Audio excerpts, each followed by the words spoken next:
नमस्कार दोस्तों, आज हम लोग जिस साहित्यकार की, जिस कवि की चर्चा करने जा रहे हैं उनका नाम है कबीर। कबीर वैसे भी बड़े लोकप्रिय हैं। साहित्य के अलावा भी आप चाहे सामाजिक विज्ञान पढ़ेंगे या अन्य दृष्टियों से भी देखेंगे तो कबीर का नाम आता है। समाज में कबीर का नाम बराबर सुना जाता है और वो इतने लोकप्रिय हैं कि अभी भी गांव से लेकर शहरों तक उनके भजन गाए जाते हैं, उनके छंद गाए जाते हैं। उनके छंद लोगों को ज़बानी याद है, बात बात में लोग उनका छंदों का प्रयोग करके अपनी बात को सिद्ध करते हैं। तो कबीर बड़े लोकप्रिय हैं। या हम कबीर साहित्यकार के रूप में जो कबीर हैं उनको पढ़ेंगे और चूंकि उस साहित्य में, उनके साहित्य में किन किन चीज़ों का प्रभाव है वो देखेंगे हम लोग। और किन किन चीज़ों का प्रभाव होगा, वह उनके दर्शन का प्रभाव होगा कि उन पर किन किन दर्शनों का प्रभाव है, किस तरह से प्रभाव है, उनकी साधना पद्धति कैसी है, उनकी भक्ति पर किस किस चीज़ का प्रभाव है, कैसे कैसे प्रभाव है, हम ये पढ़ेंगे। इस सब का हम आज अध्ययन करेंगे, इस सब पर हम आज चर्चा करेंगे। तो कबीर के बारे में देखते हैं। कबीर किस काल के कवि हैं? कबीर भक्ति काल के कवि हैं। ये हम देखते हैं, कबीर भक्ति काल के कवि हैं। और भक्ति काल में कितनी धाराएं मिलती हैं? भक्ति की 4 धाराएं मिलती हैं, 4 शाखाएं मिलती हैं। 2 मूल शाखाएं हैं, उनके फिर 2 हिस्से हो जाते हैं। पहली है निर्गुण शाखा और दूसरी है सगुण शाखा। अब इस निर्गुण शाखा को, ये निर्गुण शाखा, इसके पुनः 2 हिस्से हो जाते हैं। एक को बोलते हैं संध काव्य धारा, इसी को क्या बोला जाता है? ज्ञानाश्रय शाखा।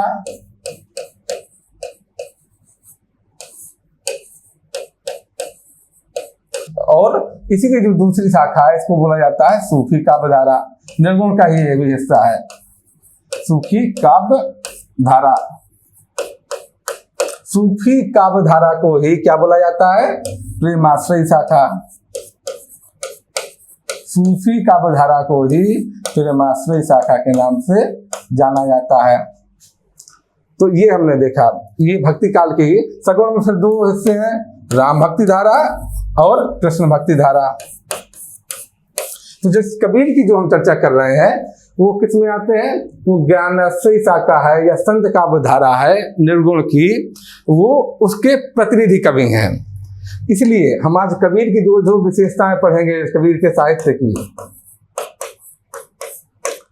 वो सभी विशेषताएं निर्गुण काव्य धारा है, जो निर्गुण संत काव्य धारा है उसकी विशेषताएं भी मानी जाएंगी। और यदि निर्गुण संत काव्य धारा पर प्रश्न आए तो आप ये सारी विशेषताएं लिख सकते हैं। आप सारी विशेषताएं, ये सारे कोटेशन आप प्रयोग कर सकते हैं। जब भी हम किसी कवि के बारे में पढ़ना चाहते हैं, अध्ययन करते हैं, तो हम क्या देखते हैं? हम एक तो ये देखते हैं कि वो किस काल के कवि हैं। जो काल होता है उस काल का प्रभाव होता है, क्योंकि कैसे कवि हैं? भक्ति काल के कवि हैं, तो भक्ति काल की प्रवृत्तियों का इन पर प्रभाव होगा। और दूसरा प्रभाव किसका होगा? कवि की जो व्यक्तिगत अनुभूतियां हैं, कवि की जो व्यक्तिगत अनुभूतियां हैं उनका प्रभाव भी स्पष्ट रूप से कवि के साहित्य पर पड़ेगा, कवि के साहित्य पर देखा जाता है। तो इसीलिए हम लोग क्या करते हैं, किसी भी रचनाकार को पढ़ने से पहले उसका जीवन परिचय पढ़ते हैं, उसका जीवन परिचय देखते हैं। तो यहाँ पर हम देख लेते हैं कबीर का जीवन परिचय। कबीर का जन्म कहाँ हुआ था? कबीर का जन्म वाराणसी में हुआ था। वाराणसी बहुत पुराना शहर है, काशी बहुत पुराना शहर है। तो उनका जन्म कहाँ हुआ था? वाराणसी में हुआ था। और जब पुराना शहर है तो यहाँ पर क्या होगा? यहाँ पर व्यापारी कहाँ से आएंगे? दूर दूर से आएंगे। दूर दूर से यहाँ क्या आएगा? व्यापारी आएंगे। और कौन कौन आएगा? साधु संत भी दूर दूर से आएंगे। दूर दूर से यात्रा करते हुए साधु संत आएंगे जाएंगे। तो इस कारण से इसका लाभ क्या हुआ कि अलग अलग धर्म के, अलग अलग पंथ के जो साधु संत हैं उनसे कबीर का क्या होता रहा? परिचय होता रहा। तो अलग अलग तरह तरह की किस्म की जो विचारधाराएं हैं, अपने अपने विचार हैं, वो कबीर को प्राप्त हुए, सुनने को मिले, जानने को मिले। क्योंकि अलग अलग धर्म के, अलग अलग शाखा के, अलग अलग पंथ के, अलग अलग संप्रदाय के साधु संत लोग वहाँ पर आते थे काशी में, काशी शहर होने के कारण, काशी नगर होने के कारण वहां पर आते थे। तो ये सब सुनने को मिलता था, ये सब ज्ञान कबीर को मिलता था। कबीर का पालन पोषण कैसे हुआ था? नीरू और नीमा नाम के मुस्लिम दंपति थे, जुलाहे थे। नीरू और नीमा नामक मुस्लिम दंपति ने इनकी परवरिश की थी। और ऐसी जनश्रुति है, ऐसा कहा जाता है, अब इसका कोई प्रमाण तो नहीं है, लेकिन ऐसा कहा जाता है कि एक पीढ़ी पहले ये लोग स्वयं भी क्या थे? हिंदू थे, ऐसा मानते हैं लोग। इनका धर्मांतरण हुआ था, इन्होंने इस्लाम धर्म स्वीकार किया था। उसका प्रभाव क्या है? उसका प्रभाव ये है कि कबीर को, अब जब धर्मांतरण होगा तो एक एक सारी चीज परिवर्तन नहीं हो जाएगी, समाजीकरण एक एक बदल नहीं जाएगा। तो कबीर को हिंदू और मुस्लिम दोनों ही धर्म के क्या रीति रिवाज,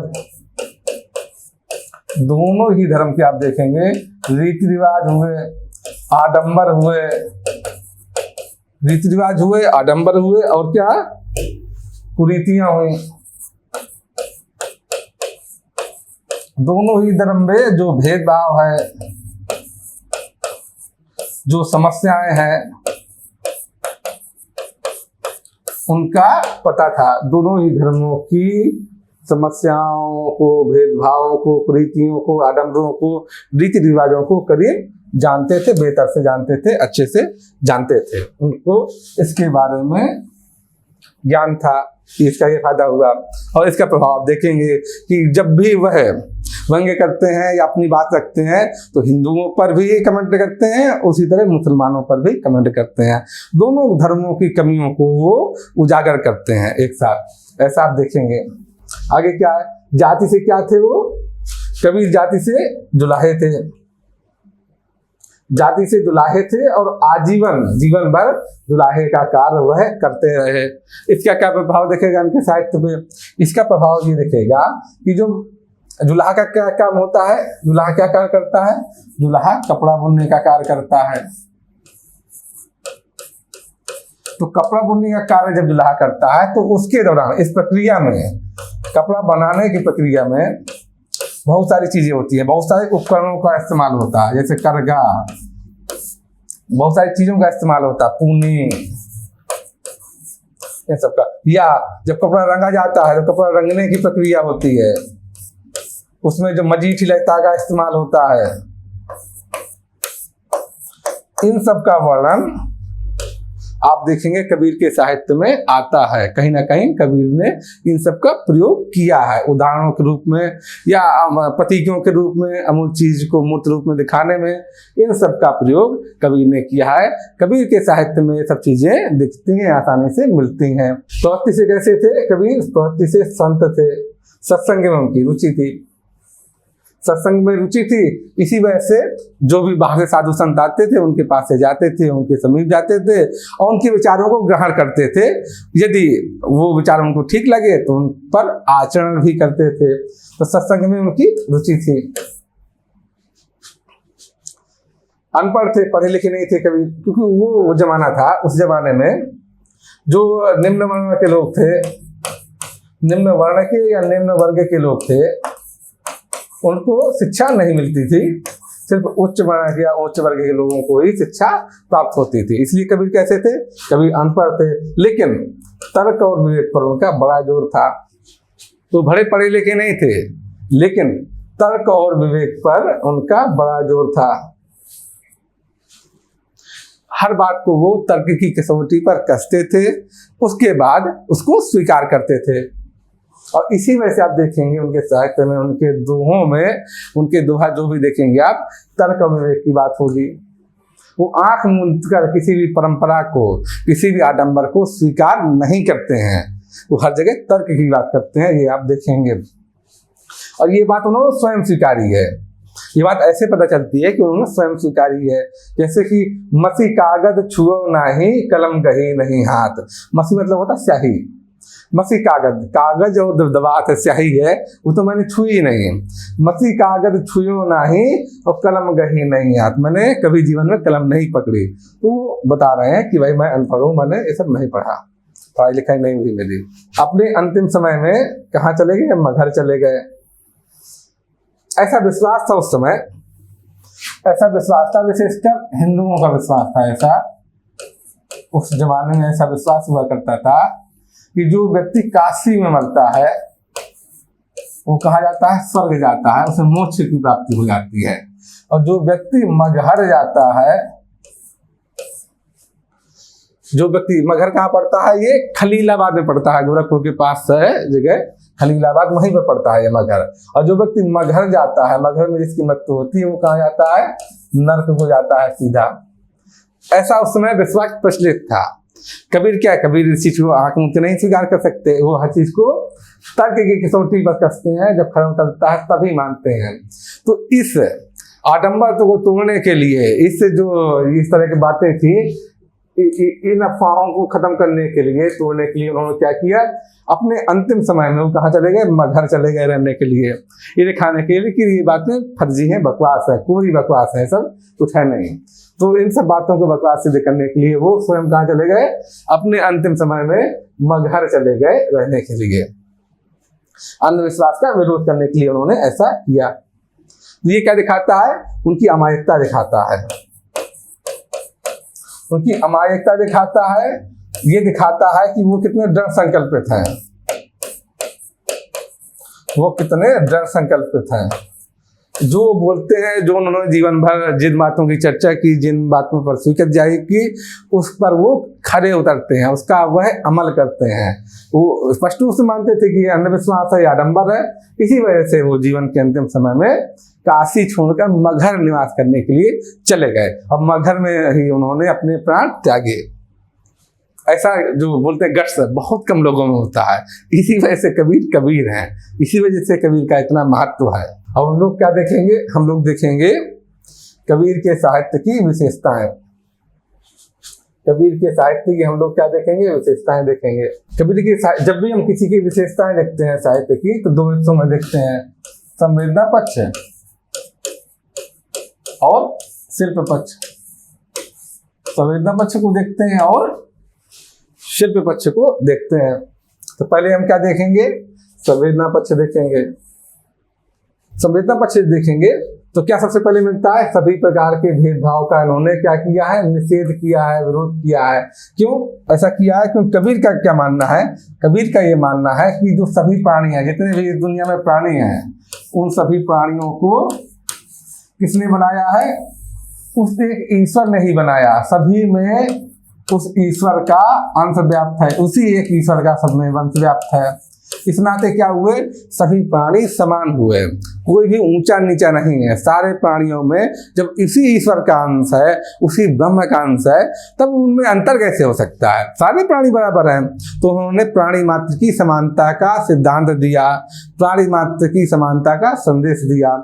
तो उनके साहित्य में क्या दिखेगा, समानता पर जोर दिखेगा, प्राणी मात्र के प्रति करुणा दिखेगी, क्योंकि सभी लोग बराबर हैं, तो प्राणी मात्र के प्रति करुणा दिखेगी।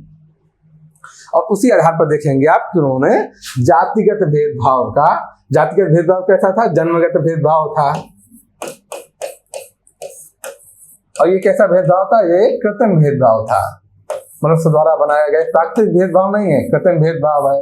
तो इसलिए उन्होंने जातिगत भेदभाव का जोरों से विरोध किया, आजीवन विरोध किया। जैसे ही देखिए, जाति न पूछो साधु की, पूछ लीजिए ज्ञान। कबीर कह रहे हैं कि जाति में पूछो, साधु की जाति में पूछो, जो ज्ञान पूछना है वो पूछ लीजिए, जो चर्चा करना है चल लीजिए। जाति न पूछो साधु की, पूछ लीजिए ज्ञान, और मोल करो तलवार का, पड़ा रहें दो ज्ञान। तलवार का मोल करो ना, जो मेरा चरित्र है, जो मेरा ज्ञान है, उसका मोल करो। इस जाति का मोल क्या कर रहे हो, तो म्यान की तरह है, जो अपने मन से थोड़ा कर रही है कुछ। इसलिए मोल करो तलवार का, पड़ा रहें दो म्यान। महत्व तलवार का होता है, म्यान का महत्व नहीं होता। इसलिए जाति न पूछो साधु की, पूछ लीजिए ज्ञान। यहाँ क्या जातिगत भेदभाव का विरोध दिखता है। इसके अलावा जिस तरह हिंदू और मुसलमान उस समय क्या थे, हिंदू और मुसलमानों के बीच में बड़ी खाई थी। दोनों ही लोग क्या थे, दोनों ही लोग अपने अपने धर्मों को श्रेष्ठ मानते थे और दूसरे के धर्मों को नीचा दिखाते थे, और इसी वजह से ये खाई और बढ़ती जा रही थी। कबीर ने क्या किया, दोनों धर्म बताएंगे कैसे कैसे दोनों धर्मों में कमियां हैं, किस तरह दोनों धर्मों में अंधविश्वास व्याप्त है, ये कबीर ने दिखलाया है। जैसे कि ये देखिए, तो ये भी जो हिंदू और मुसलमान का ये भी एक तरीके से भेदभाव है, यह भी एक तरह का भेदभाव है जिसका विरोध उन्होंने किया। कैसे किया? ये तरीके से, क्योंकि इसी के चलते दोनों अपने अपने धर्मों को श्रेष्ठ बताते थे और दूसरे को नीचा, तो एक भेदभाव बनाए दे रहे थे, वो भेदभाव निर्मित कर दे रहे थे। इसीलिए कबीर ने किया है, क्या बोला कबीर ने कि अरे इन दोनों राह न पाई। दोनों का मतलब ना तो हिंदू ने राह पाई है और ना ही मुसलमान ने राह पाई है। अरे इन दोनों राह न पाई, हिंदू अपनी करे बड़ाई, गागर छुअन न दे। उस समय छुआ जाति प्रथा थी हिंदू में खूब, और छुआछूत प्रचलित थी, तो उसी का जिक्र यहाँ पर किया है कि हिंदू अपनी करे बड़ाई, गागर छुअन न दे, अब वेश्या के पावन तर सोवे, ये देखो हिंदुआई। जो हिंदू जाति प्रथा के तहत अपने को श्रेष्ठ मानकर दूसरे जातियों से अपने गागर तक छूने नहीं दे रहा है, वही हिंदू क्या कर रहा है? वेश्या के पावन तर सोवे, वेश्या के पैरों के नीचे लूट रहा है। ये चरित्रहीनता है। वेश्या के पावन तर सोवे, यह देखो हिंदुआई, ये हिंदुआई, ये देखो। उसी तरह उन्होंने तंज कसा है किस पर? मुस्लिमों पर, कि मुसलमान के पीर और लिया, मुर्गी मुर्गा खाइए। कबीर ने प्राणी मात्र के प्रति करुणा का भाव दिखाया, प्राणी मात्र के प्रति समानता का भाव दिखाया। किस नाते? क्योंकि उनका मानना है कि प्राणी मात्र में उसी ब्रह्म का अंश है, उसी ईश्वर का अंश विराजमान है, इसलिए जीव हत्या नहीं होनी चाहिए, क्योंकि सभी प्राणी समान है, सभी में उसी ईश्वर का अंश मौजूद है। तो यहाँ इसलिए वो जीव हत्या का विरोध भी करते हैं। कमेंट मार रहे हैं कि मुसलमान के पीर औलिया, मुर्गी मुर्गा खाई, और खाला कीरी बेटी ब्याहे घरे में करें सगाई। खाला की बेटी से विवाह कर लेते हैं। ये सब इस पर उन्होंने तंज कसा है। प्राणीगत भेदभाव का विरोध किया उन्होंने। जैसे क्या बोला है कि साईं के सब जीव हैं, सभी जीव साईं के हैं, उसी ब्रह्म का अंश है सभी जीव में। साईं के सब जीव हैं, कीरी कुंजर दोए। कीरी क्या होती है? कीरी होती है चींटी, और कुंजर क्या होता है? कुंजर होता है हाथी। तो भले आकार में सब अलग अलग है, लेकिन सब में उसी परमात्मा का, उसी ब्रह्म का अंश विद्यमान है, चाहे वो चींटी हो चाहे वो कुंजर यानी हाथी हो। तो रूप में या आकार में भले अलग अलग हों, लेकिन सभी में उसी ब्रह्म का अंश विराजमान है। इसलिए सभी प्राणी समान हैं। यहाँ पर यही संदेश दिया है।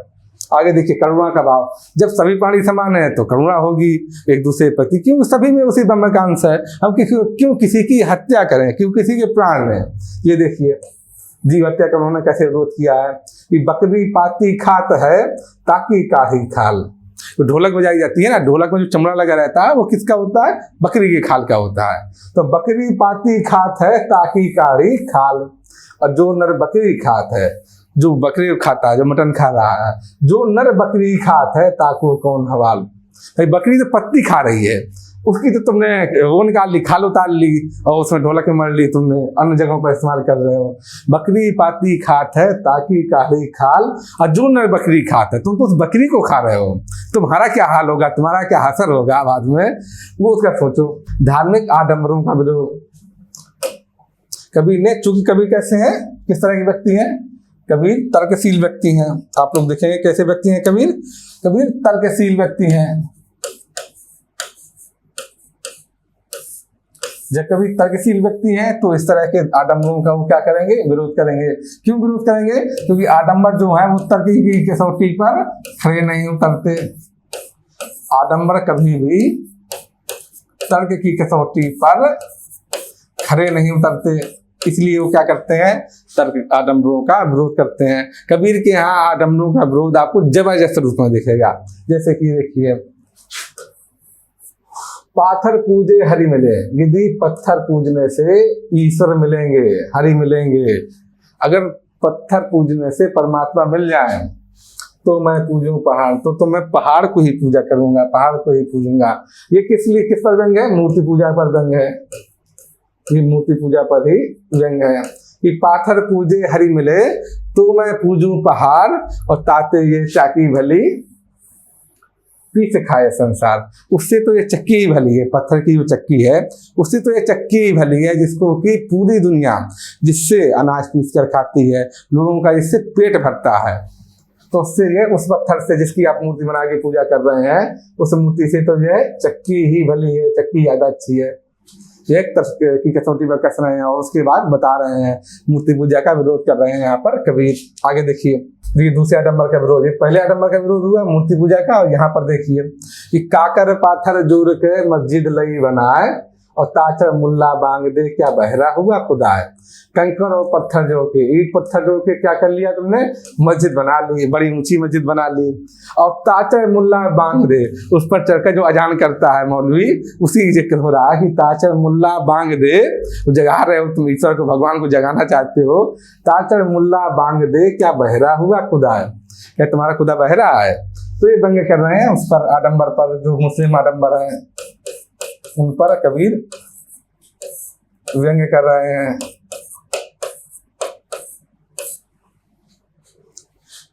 आगे देखिए,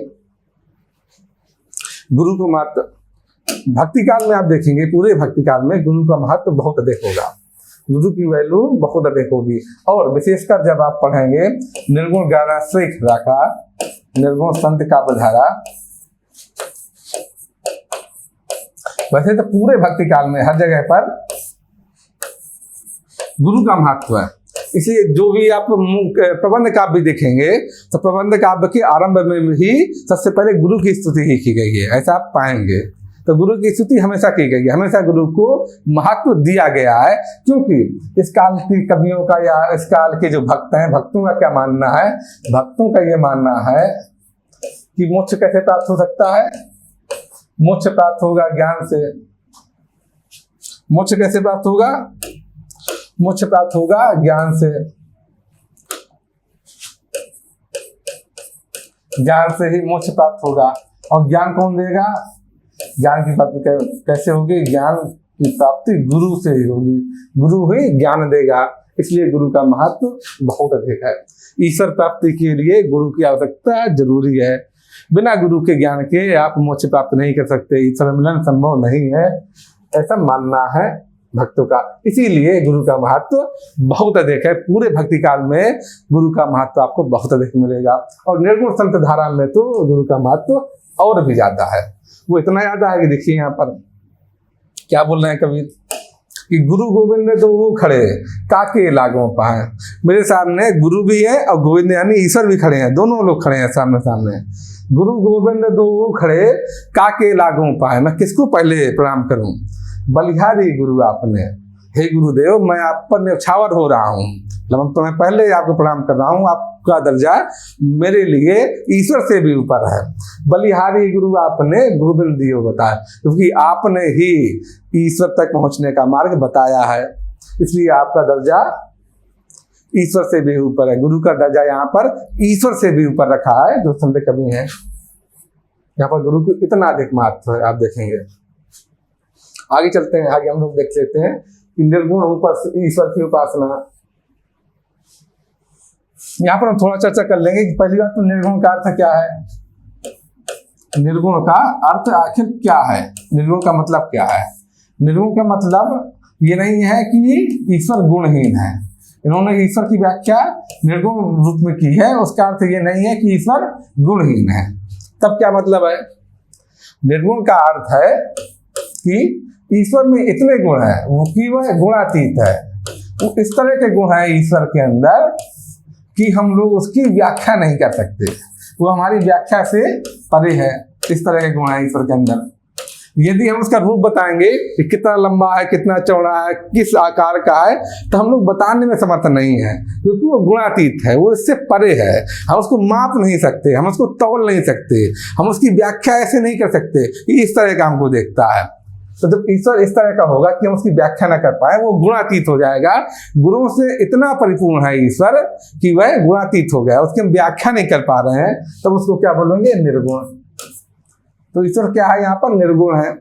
तो निर्गुण का विधारा है, इसमें ज्ञानाश्रय शाखा है, तो उनके यहाँ ईश्वर क्या है, निर्गुण है। उसकी वजह भी बता दूं मैं, क्योंकि जैसे ही ईश्वर सगुण होगा, इन लोगों का ये मानना है कि ईश्वर अगर सगुण होगा तो फिर उसके लिए कुछ कुछ चीजों का महत्व ज्यादा होगा। जैसे कि भैया ईश्वर सगुण है तो उसका रूप दिखेगा, तब लोग बोलेंगे कि रूप इतना ही क्यों है, कितनी शक्ति है, क्यों नहीं सकती है। या अगर ईश्वर है तो कहाँ का रहने वाला है, जहाँ का वो रहने वाला होगा वहाँ के लोग से विशेष लगाव होगा उसको। तो वो सब प्रश्न उठेंगे जिसका जवाब देना संभव नहीं है।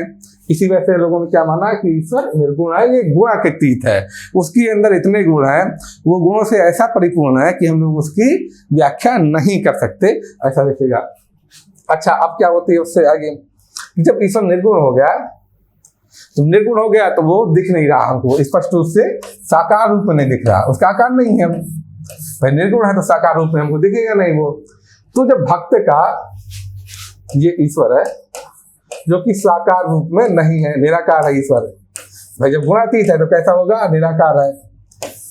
जब ईश्वर निराकार रूप में है तो भक्त जो है, भक्त के साथ जब उसका संबंध होगा, भाई भक्त तो ईश्वर के साथ संबंध बनाना चाहता है, वो चाहता है, भक्त का ईश्वर से क्या है, लगाव है, स्नेह है, अटैचमेंट है। और ईश्वर कैसा, निराकार है, निर्गुण है। तो वैसी स्थिति में क्या होगा, वैसी स्थिति में बाकी लोगों को, बाकी जनता को लगेगा इसमें क्या, ये तो बड़ी अस्पष्ट बात है, बड़ी रहस्यपूर्ण बात है कि जिसको तुम देख नहीं पा रहे, जिसको तुम समझ नहीं पा रहे हो, उसके साथ तुम्हारा संबंध बना हुआ है, उसके साथ तुम्हारा लगाव है, उसके साथ तुम्हारा अटैचमेंट है, ऐसी बात करेंगे लोग। तो इस बात को क्या बोला गया है, इसीलिए इसको बोला गया रहस्यवाद। इसलिए रहस्यवाद कहाँ मिलता है, सिर्फ आप देखेंगे निर्गुण जो काव्य धाराएं हैं, चाहे ज्ञानाश्रय हो चाहे प्रेमाश्रय काव्य धारा हो, तो निर्गुण काव्य धारा में ही रहस्यवाद की उपस्थिति दिखाई पड़ती है, सगुण में ऐसी उपस्थिति नहीं होगी। तो रहस्यवाद क्यों आया, क्योंकि ईश्वर निराकार है, निर्गुण है, लेकिन भक्त का उसके साथ संबंध है, भक्त का स्नेह है, अटैचमेंट है, भक्त उसके साथ जुड़ना चाहता है। वैसी स्थिति में क्या हुआ, बाकी लोगों को लगा कि ये क्या है यार, ये तो दिख नहीं रहा है, स्पष्ट चीज है, और लोगों ने उस चीज को रहस्य बोल दिया है। इसलिए यहाँ पर रहस्यवाद मौजूद है, निर्गुण धारा में रहस्यवाद मौजूद मिलेगा आपको। मैं समझाना चाहता था क्योंकि आगे ही आएगा रहस्यवाद। अच्छा, जब रहस्यवाद हो गया निर्गुण होने की वजह से, ये रहस्यवाद आ गया। अब इस रहस्यवाद में जो संबंध है, ईश्वर के साथ मिलन का संबंध है, तो दो तरीके हैं पहुंचने के, ईश्वर के साथ जुड़ने के। एक तो साधना वाला तरीका हो गया और दूसरा हुआ भावना वाला तरीका। साधना वाला तरीका ये हुआ कि हम साधना के जरिए, हठ योग के जरिए ईश्वर से मिला जा सकता है। हठ योग में क्या आता है, कुंडलनी जागरण, क्योंकि कौन करता था, नाथ लोग करते थे, सिद्धनाथ लोग करते थे, तो कुंडली जागरण मिलेगा। ये क्या एक तरह से साधना है। इसलिए इस रहस्यवाद को क्या बोला गया, इस प्रक्रिया से जो रहस्यवाद है, जिस जुड़े हुए हैं लोग, उसको बोला गया साधनात्मक रहस्यवाद।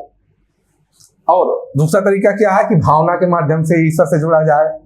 जब भावना के माध्यम से ईश्वर से जुड़ा जाएगा तो कौन सा रहस्य हो जाएगा, भावनात्मक रहस्यवाद होगा। ये क्या होगा, भावनात्मक रहस्यवाद होगा। इसमें भावना के माध्यम से ईश्वर के साथ संबंध होता है। क्योंकि ईश्वर निराकार है, दिख नहीं रहा है, निर्गुण है, इसलिए रहस्यवाद नाम पड़ा। तो यहाँ पर हम लोग समझ लिया कि साधनात्मक रहस्यवाद क्या है और भावनात्मक रहस्यवाद क्या है। जब भावना के माध्यम से जुड़ा जाएगा ईश्वर से, तो वो निर्गुण ईश्वर से जुड़ा जा रहा है, निर्गुण ईश्वर से साथ संबंध है, इसलिए रहस्यवाद है। जब भावना के माध्यम से संबंध है वो, तो क्या होगा, आपका भावनात्मक रहस्यवाद। जब साधना के माध्यम से संबंध होगा तो साधनात्मक रहस्यवाद हो गया। निर्गुण ईश्वर की उपासना, जैसे कि मैंने बताया कि निर्गुण का अर्थ क्या है, गुणातीत, गुणों से इतना परिपूर्ण है ईश्वर कि हम लोग उसकी व्याख्या नहीं कर सकते, तो निर्गुण हुआ। उन्होंने निर्गुण ईश्वर की उपासना की है और सगुण का विरोध भी किया है। जैसे दशरथ सुत तिहुँ लोक बखाना, तो दशरथ सुत राम है, उसका तीनों लोक में बखान होता है। दशरथ सुत तिहुँ लोक बखाना और राम नाम का मर्म न जाना, जो वास्तविक राम नाम है, जो ब्रह्म है, उसका मर्म अधिकांश लोग समझ ही नहीं पाते, उससे भी दशरथ सुत की चर्चा करते रह जाते हैं। ऐसा कबीर का कहना है, ऐसा कबीर का मानना है। तो यहाँ पर किसका विरोध किया, एक तरह से अवतारवाद का विरोध कर आप मानेंगे, अवतारवाद का ये विरोध है।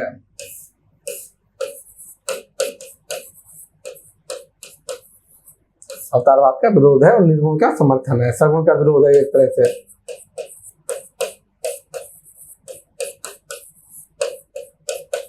दशरथ सुत तिहुँ लोक बखाना, राम नाम का मरम न जाना, क्योंकि इनका कहना है कि राम अगर दशरथ के पुत्र है तो उनका जितना स्नेह दशरथ के प्रति होगा बाकी लोगों के प्रति नहीं हो सकता। वो अयोध्या के राजा हैं अगर, तो जितना स्नेह अयोध्या वासियों के प्रति होगा राम का, बाकी लोगों के प्रति नहीं हो सकता। ऐसा मानना है। ऐसे ऐसे तर्क लोग दे सकते हैं, समीक्षक देते हैं। ये देखिए निर्गुण का समर्थन कि जाके मुंह माथा नहीं, ना ही रूप कुरूप। ये ईश्वर का वर्णन कर रहा है कि ईश्वर का मुंह और माथा नहीं है, वो ऐसे दिखाई नहीं पड़ता मनुष्य की तरह। जाके मुंह माथा नहीं और ना ही रूप करूप, ना उसको तुम बोल सकते हो कि ये सुंदर है और या वो है कुरूप है। तो जैसा ही रूप होगा तुम अपने हिसाब से व्याख्या करना आरंभ कर दोगे। तो जाके मुंह माथा नहीं और ना ही रूप कुरूप, अपूप बास है पात्रा ऐसा तत्र अनूप। ईश्वर कैसा है? जैसे कि फूलों में सुगंध, जैसे फूलों के अंदर क्या रहती है? सुगंध विद्यमान रहती है। उस सुगंध को तुम महसूस तो कर सकते हो, सुगंध को महसूस तो कर सकते हो, लेकिन पकड़ नहीं सकते, उसको देख नहीं सकते। तुम उस सुगंध को ना तो देख सकते हो, ना तो उसे पकड़ सकते हो, ना उसे बंदी बना सकते हो। ये सब चीजें तुम नहीं कर सकते। इसी तरह ईश्वर कहता है कि तुम उसको देख नहीं सकते, उसको पकड़ नहीं सकते, लेकिन वह मौजूद है, उसको तुम अनुभव कर सकते हो। वो ईश्वर का सिर्फ अनुभव किया जा सकता है। तो वहीं पर ये निर्गुण ईश्वर समर्थन में यह बात कबीर ने कही है कि जाके मुंह माथा नहीं और ना ही रूप कुरूप, अपूप बास है पात्रा। बास मतलब खुशबू, सुगंध। वो मतलब होता है फूल। वो बास है पात्रा ऐसा तत्व अनूप। मतलब जिस तरह फूलों में सुगंध होती है इतनी महीन कि उसे ना देख सकते हैं आप, ना सुन सकते हैं, ना पकड़ सकते हैं, उतनी पतली उतनी महीन होती है। उसी तरह ईश्वर है। अब देखते हैं हम उपासना पद्धति के रूप में प्रारंभ में योग, फिर भक्ति मार्ग का समर्थन। कबीर की उपासना पद्धति कैसी है, कबीर की भक्ति पद्धति कैसी है, ये हम देख लेते हैं। कबीर की भक्ति कैसी है, इसके लिए हमें थोड़ा सा देखना पड़ेगा भक्ति क्या है आखिर। जब हमने भक्ति काल पढ़ा था तो उसमें वो तो पढ़ लिया था हमने कि उसका उद्भव कैसे हुआ, कि भक्ति को आंदोलन क्यों कहा गया है, तो वो चीज तो पढ़ ली थी। लेकिन भक्ति क्या है, हम इसको इस तरीके से भी देख सकते हैं कि जो ईश्वर है, ईश्वर प्राप्ति की, ईश्वर के पास जाने के कौन कौन से रास्ते हैं। तो पहला रास्ता ज्ञान मार्ग है, ज्ञान का रास्ता है। दूसरा रास्ता क्या है? भक्ति है। दूसरा रास्ता है भक्ति, आप देखेंगे। तीसरा रास्ता माना जाता है कर्म, और चौथा रास्ता माना जाता है योग। ये गीता में भी इसकी चर्चा है, आप देखेंगे गीता में भी इसकी चर्चा हुई है। 4 रास्ते माने गए हैं। बहुत सारे लोग क्या करते हैं, कर्म और योग को एक ही मान लेते हैं। उनका मानना है कि जो योग है, योग विचार कर्म का ही एक हिस्सा है। तो 3 ही रास्ते मानते हैं बहुत सारे लोग, लेकिन आमतौर पर 4 रास्ते माने जाते हैं, ज्ञान, भक्ति, कर्म और योग। अब ज्ञान क्या है, ज्ञान के माध्यम से कैसे ईश्वर को प्राप्त किया जा सकता है। कुछ लोगों का मानना है, जो अद्वैतवादी है, अद्वैतवादियों का ये मानना है, अद्वैतवाद जो दर्शन है उसमें उनका क्या मानना है कि जो ब्रह्म है और ये जीवात्मा है, इसको बोला जाता है ब्रह्म या परमात्मा, और ये जीव है जो जीवात्मा है। जीवात्मा चूंकि माया के कारण उसका शरीर निर्मित हुआ है जीव का, तो उस शरीर के कारण जीवात्मा या जीव ये नहीं समझ पाता कि वह ब्रह्म का अंश है। इस माया के कारण, शरीर रूपी माया के कारण जीव है वो ये नहीं जान पाता, उसके ऊपर क्या अज्ञान का पर्दा पड़ा हुआ है। ये अज्ञान का जो पर्दा पड़ा हुआ है, उसके चलते जीव यह नहीं समझ पाता कि वह ब्रह्म का ही एक अंश है। क्यों? क्योंकि ये माया ने इसका शरीर रचा है। माया कैसी है? मिथ्या है। जगत क्या है? मिथ्या है, क्योंकि जगत भी माया ने ही रचा है। जगत यहाँ पर मिथ्या है। तो इस पर्दे, जो अज्ञान का पर्दा है, उसके कारण जीव यह जानने में असमर्थ है कि वह ब्रह्म का ही अंश है। जब ज्ञान के जरिए ये पर्दा हट जाता है, ज्ञान के जरिए जब ये पर्दा हट जाएगा तो जीव को यह भान हो जाएगा, ये ज्ञात हो जाएगा कि वो ब्रह्म का ही अंश है। और उसके बाद क्या होगा, वो मोक्ष प्राप्त का अधिकारी हो जाएगा, उसे मोक्ष प्राप्त हो जाएगा। तो ये क्या है? ये दर्शन अद्वैतवाद। तो उस समय से पता चल जाएगा कि वह ब्रह्म का ही अंश है, उसमें और ब्रह्म में कुछ भेद नहीं है। ब्रह्म और जीव में अभेद है, कोई अंतर नहीं है, उसी का अंश है। तो इस दर्शन को क्या बोला जाता है? अद्वैत। क्योंकि ये दर्शन क्या कहता है कि ब्रह्म और जीव 2 अलग चीजें नहीं है, एक ही है। 2 अलग चीजें, भिन्न चीजें नहीं है। ब्रह्म, ये जीव क्या है? ब्रह्म का ही अंश है। तो इस दर्शन को बोला गया अद्वैतवाद। और इस दर्शन में क्या बोला गया कि ज्ञान के माध्यम से ये पर्दा या ज्ञानता हट जाएगी तो ब्रह्म और जीव एकत्व हो जाएगा, एक हो जाएंगे। तो ये रास्ता क्या कहलाया? इसलिए ज्ञान मार्ग कहलाया। अद्वैतवाद दर्शन किस पर? ज्ञान मार्ग पर आधारित है। ठीक, यहाँ तक आपने समझा। दूसरा रास्ता होता है भक्ति। भक्ति में क्या है? भक्ति किस पर आधारित है? ये तो ज्ञान पर आधारित है, भक्ति सिर्फ भावना पर आधारित है।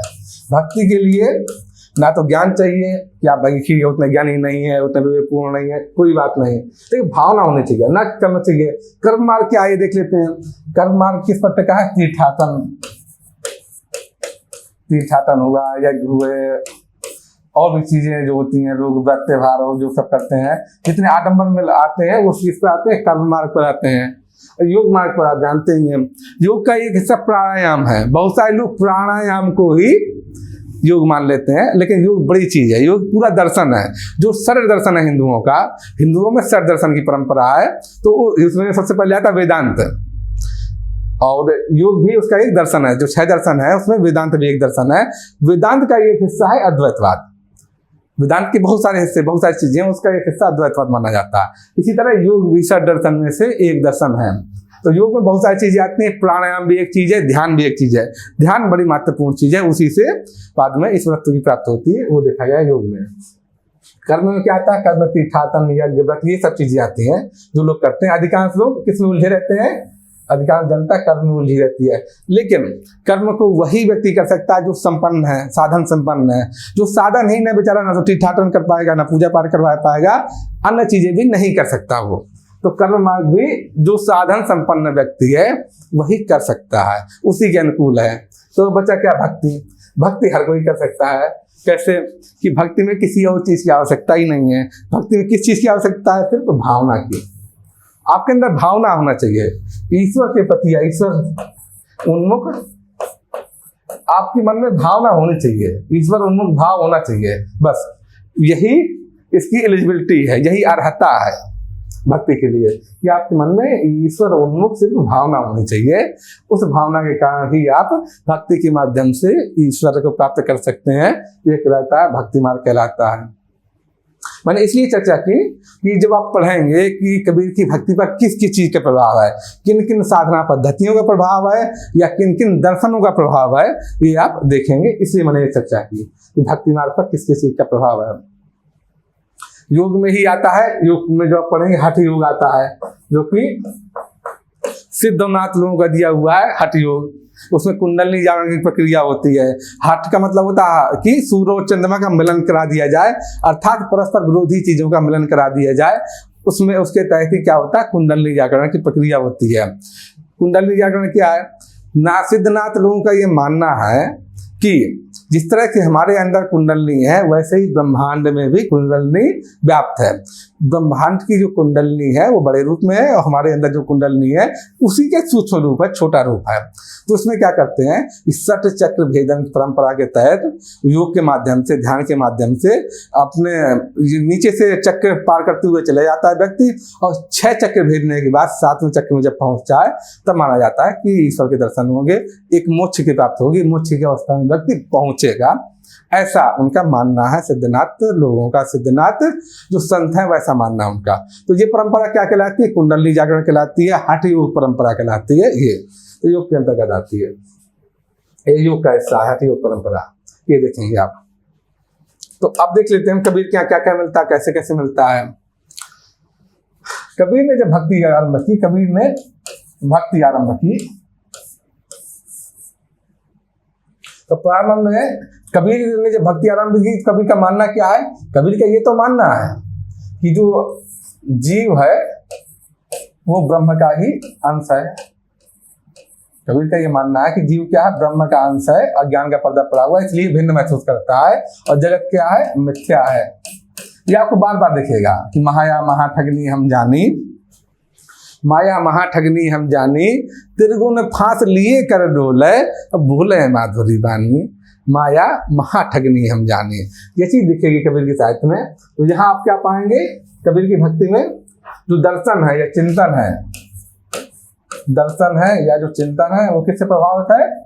उस पर सबसे ज्यादा आप देखेंगे पहले किसका प्रभाव है? उस पर अद्वैतवाद का प्रभाव है। क्योंकि इसकी चीज है क्या, कौन दर्शन कहता है? या अद्वैतवादी दर्शन ही कहता है। अद्वैतवाद किसका दर्शन है? शंकर का दर्शन है, शंकराचार्य का दर्शन है। जो शंकराचार्य के अद्वैतवाद का प्रभाव कबीर के यहाँ स्पष्ट रूप से दिखता है। शंकराचार्य के दर्शन का प्रभाव कबीर के यहाँ स्पष्ट रूप से दिखाई पड़ेगा आपको। तो दर्शन में जो दर्शन है उनका वो अद्वैतवाद से प्रभावित है। ठीक, अब आगे देखते हैं हम लोग। शुरुआत में कबीर क्या करते थे? शुरुआत में कबीर पर किसका प्रभाव था? सिद्धनाथों का प्रभाव था। सिद्धनाथों का प्रभाव था। उनकी जो परंपरागत उनको जो मिला था, अपनी परंपरा से, अपनी पिछली पीढ़ी से जो मिला था प्रभाव, तो सिद्धनाथों का प्रभाव मिला था। इसीलिए कबीर आरंभ में क्या करते थे? कुंडलनी जागरण, कुंडली जागरण की प्रक्रिया अपनाते थे। बाद में देखेंगे कबीर क्या क्या मिले, कुंडली जागरण की प्रक्रिया मिलेगी। वो बोलते नहीं है कि अवधू गगन मंडल घर की जय, अमृत झरे सदा सुख उपजय और बंक नाल रस पीजे। ये कुंडली जागरण की प्रक्रिया का ही वर्णन है कि अवधू गगन मंडल घर की जय, अमृत झरे सदा सुख उपजय बंक नाल रस पीजे। तो इसी का वर्णन है। तो प्रारंभ में कबीर इसी में संलग्न थे, लेकिन जब उन्होंने अनुभव किया कि उन्होंने 6 चक्र भेज दिए और कुंडली 7वें चक्र पर पहुंच गई, जागृत हुई, लेकिन कुछ देर बाद उनका अनुभव शून्य हो गया। कुछ देर तक तो ठीक लगा, उसके बाद देखा कि सारा कुछ वही थे वैसे ही है, कुछ भी चीज बदली नहीं है। तब उन्हें लगा कि या तो ये तो धोखा हुआ। तो उन्होंने उस वाले जो ये कुंडली जागरण वाला तरीका था, योग मार्ग था, ये अच्छा कुंडली जागरण किसका हिस्सा है? कुंडली जागरण योग चिंतन का दर्शन है, योग दर्शन का हिस्सा है। जो हठ योग साधना है, कुंडली जागरण है, यह किसका हिस्सा है? हठ योग साधना है, कुंडली जागरण योग दर्शन का हिस्सा है, योग चिंतन का हिस्सा है। ये योग का साधनात्मक मार्ग है, साधनात्मक मार्ग है योग का। तो जब कबीर को यह महसूस हुआ कि जो कुंडली है 6 चक्रों पार कर गई, फिर भी वो जो अनुभव वो स्थायी नहीं है, वो तो कुछ देर बाद गायब हो गया, कुछ ऐसा नहीं है, कुछ भी बदला हो, ना अंदर से बदला ना कुछ बाहर से बदला। तब उन्होंने इस मार्ग को छोड़ने का निर्णय लिया। इस मार्ग को उन्होंने बाय बाय कर दिया कि ये सटीक मार्ग नहीं है। और उन्होंने बोला भी उसी स्थिति में कि गगना पवना दोनों बिनस है, अब कहाँ गया जोग तुम्हारा? ये कौन सा जोग है? इसमें तो कुछ परिवर्तन ही नहीं हुआ, कुछ परिवर्तन ही नहीं आया, ना मेरे आंतरिक मन में, ना बाह्य में, ना बाह्य दुनिया में परिवर्तन आया, ना आंतरिक जगत में कुछ परिवर्तन आया। ये कैसा मार्ग है? तो उन्होंने फिर इस मार्ग को, हठ योग वाले मार्ग को, योग दर्शन के मार्ग को, ये कुंडली जागरण वाले मार्ग को उन्होंने क्या किया? छोड़ दिया, त्याग दिया। जब उन्होंने त्याग दिया तो फिर क्या हुआ? फिर उन्होंने उसके बाद कौन सा मार्ग पकड़ा? भक्ति का मार्ग पकड़ा। उन्होंने फिर उसके बाद क्या किया? भक्ति का मार्ग पकड़ा। कैसी भक्ति मार्ग? जो भावना पर आधारित। भक्ति किस पर आधारित है? भक्ति भावना पर आधारित है। तो उन्होंने भक्ति का मार्ग पकड़ा। अब क्या हुआ जब भक्ति के मार्ग पकड़ा? ये देखते हैं आगे। जब उन्होंने भक्ति का मार्ग पकड़ा तो उस जमाने में भक्ति कैसी थी? जो वैष्णव भक्ति थी वो बहुत सरल थी, बड़ी ही आसान थी। इतनी सरल थी कि गलती से भी कोई चीज हो जाती साथ, और गलती से भी पैर फिसलने के कारण भी कोई गंगा में चला जाए तो लोग तर जाते थे, ऐसा मानना था लोगों का। इतनी आसान थी भक्ति। तो कबीर को ऐसी भक्ति स्वीकार नहीं थी। इतनी आसानी से कैसे बड़ा प्रभु मिल सकते हैं भाई? इतनी आसानी से प्रभु वाला कैसे मिल सकते हैं? कबीर जानते थे इतना आसान होता तो हर किसी को मिल जाते हैं।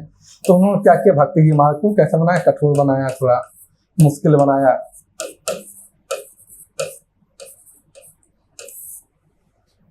और वो ऐसी जगह पर क्या कहते हैं कि प्रेम न बाड़ी उपजय, प्रेम न हाट बिकाए, और राजा प्रजा जही रुचय, शीश दे ले जाए। इतना आसान नहीं है भक्ति का मार्ग। भक्ति के मार्ग में भी एक तरह से शीश देना पड़ता है, चीजों का त्याग करना पड़ता है, तब मिलती है। कब भक्ति के मार्ग से ईश्वर तब होते हैं। इतना आसान नहीं है कि अगर गंगा नहा लो तर जाओगे। तो उन्होंने भक्ति के मार्ग को क्या किया? बदलकर कठोर किया, मुश्किल किया। क्योंकि वास्तव में इतनी आसानी से अगर भगवान मिलते होते तो हर किसी को मिल गए होते, ऐसा कबीर का मानना था। तो उन्होंने पहली चीज क्या थी? मुश्किल की। दूसरी चीज क्या थी? उन्होंने तो भक्ति का मार्ग अपनाया। तब ये हुआ कि उनको समझ में आया, क्या समझ में आया? कि ईश्वर अंदर भी है और ईश्वर क्या है? बाहर भी है। उनका एक दोहा भी है, दोहा नहीं छंद है एक उनका, कि भीतर कहो तो जग में लागे। अगर मैं कहूंगा कि ईश्वर हमारे अंदर है, सिर्फ बाहर नहीं है, तो भीतर कहो तो जग में लाजे, तो ये पूरी जो जगत में दिख रहा है उसका प्रतिबिंब दिख रहा है मुझे, फिर वो तो झूठ साबित हो जाएगा। तो भीतर कहूँ तो जग में लाजय और बाहर कहूँ तो झूठा लाऊं। अगर मैं कहूँगा ईश्वर बाहर है अंदर नहीं है तो मैं झूठा साबित हो जाऊंगा। और सच क्या है, भीतर कहूँ तो जग में लाजय, बाहर कहूँ तो झूठा लाऊं, और भीतर बाहर सकल निरंतर गुरु प्रताप दीठा लाऊं। जो ईश्वर है, जो ब्रह्म है, वो भीतर भी है हमारे और बाहर भी है, दोनों जगह विराजमान है। वो भीतर भी है हमारे और बाहर भी है। तो ऐसा है। अब वो दिखता कब है, महसूस कब होता है, उसका अनुभव कब होता है? वो उसका अनुभव तब होगा जब गुरु का आशीर्वाद हो जाएगा, गुरु से ज्ञान प्राप्त हो जाएगा, तब उसका दीदार होगा या तब उसका अनुभव होगा। नजर से दीदार नहीं होगा, तब उसका अनुभव होगा हमें। तो कबीर क्या मानना हुआ कि ईश्वर क्या है, ब्रह्म हमारे अंदर भी विद्यमान है और हमारे बाहर भी विद्यमान है। भीतर कहूँ तो जग में लाजे, बाहर कहूँ तो झूठा लो, अब भीतर बाहर सकल निरंतर गुरु प्रताप दीठा लो। या इसी का वर्णन करते हुए फिर कबीर कहते हैं कि जल में कुंभ, कुंभ में जल है, बाहर भीतर पानी है। बाहर भी ब्रह्म है और हमारे अंदर भी ब्रह्म है। जो कुंभ है यानी घड़ा है, घड़े के बाहर भी पानी है और घड़े के अंदर भी पानी है। तो जल में कुंभ, कुंभ में जल है, बाहर भीतर पानी और फूटो कुंभ, जल जल ही समाना। ये शरीर वाला कुंभ जो फूट गया, फूटो कुंभ जल जल ही समाना, ये तथ्य कहा ज्ञानी। ज्ञानी लोग इस तथ्य का वर्णन करते हैं। तो एक तो ये माना उन्होंने।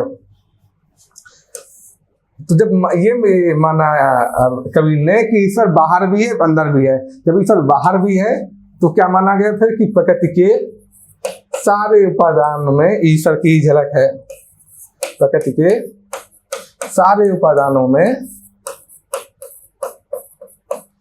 ईश्वर की झलक है, ऐसा माना गया है। जो अंदर था तो अंदर कैसे प्राप्त किया जा सकता? साधनात्मक मार्ग से, जो कुंडली जागरण वाला मार्ग था, पुराना मार्ग था, जिसको फिर छोड़ के आए थे। अंदर ईश्वर है और बाहर है ईश्वर है। तो बाहर माना गया ईश्वर है तो प्रकृति के प्रत्येक उपादान में ईश्वर दिखलाई पड़ेगा, हर जगह ईश्वर दिखलाई पड़ेगा। ईश्वर की प्रतिबिंब, ईश्वर की छाया जान पड़ेगी हर जगह। और यहीं पर कबीर क्या कहते हैं कि लाली मेरे लाल की जित देखूं तित लाल। उस ब्रह्म का जो असर है, उसका भाव है, हर जगह मुझे दिखाई पड़ता है, उसका प्रतिबिंब मुझे हर जगह दिखता है। लाली मेरे लाल की जित देखूं तित लाल, और लाली देखन मैं गई, मैं भी हो गई लाल। यानी उस ब्रह्म का रूप देखने के लिए मैं गया, उसका अनुभव करने के लिए गया, तब मुझ पर भी उसका प्रभाव आ गया है। ये देखेंगे आप, ये क्या है कि बाहर जब माना जाएगा ईश्वर है तब उसका प्रभाव कैसा होगा। तब जब अंदर माना जाएगा तो इसको बोला जाएगा साधनात्मक रासवाद। रासवाद क्यों बोलते हैं, अभी चर्चा हमने की थी कि ईश्वर निराकार है, बाकी लोगों के लिए वो रहस्य है, इसलिए रासवाद है। इसको साधनात्मक यहाँ आएगा और यहाँ भावनात्मक रासवाद आएगा। जब प्रकृति के उपादान में ईश्वर देखा जाएगा, ईश्वर का प्रतिबिंब देखा जाएगा, ईश्वर की परछाई देखी जाएगी, तो ये होगा भावनात्मक रासवाद। ये हुआ, और यहाँ पर होगा साधनात्मक रासवाद जब अंदर की बात होगी।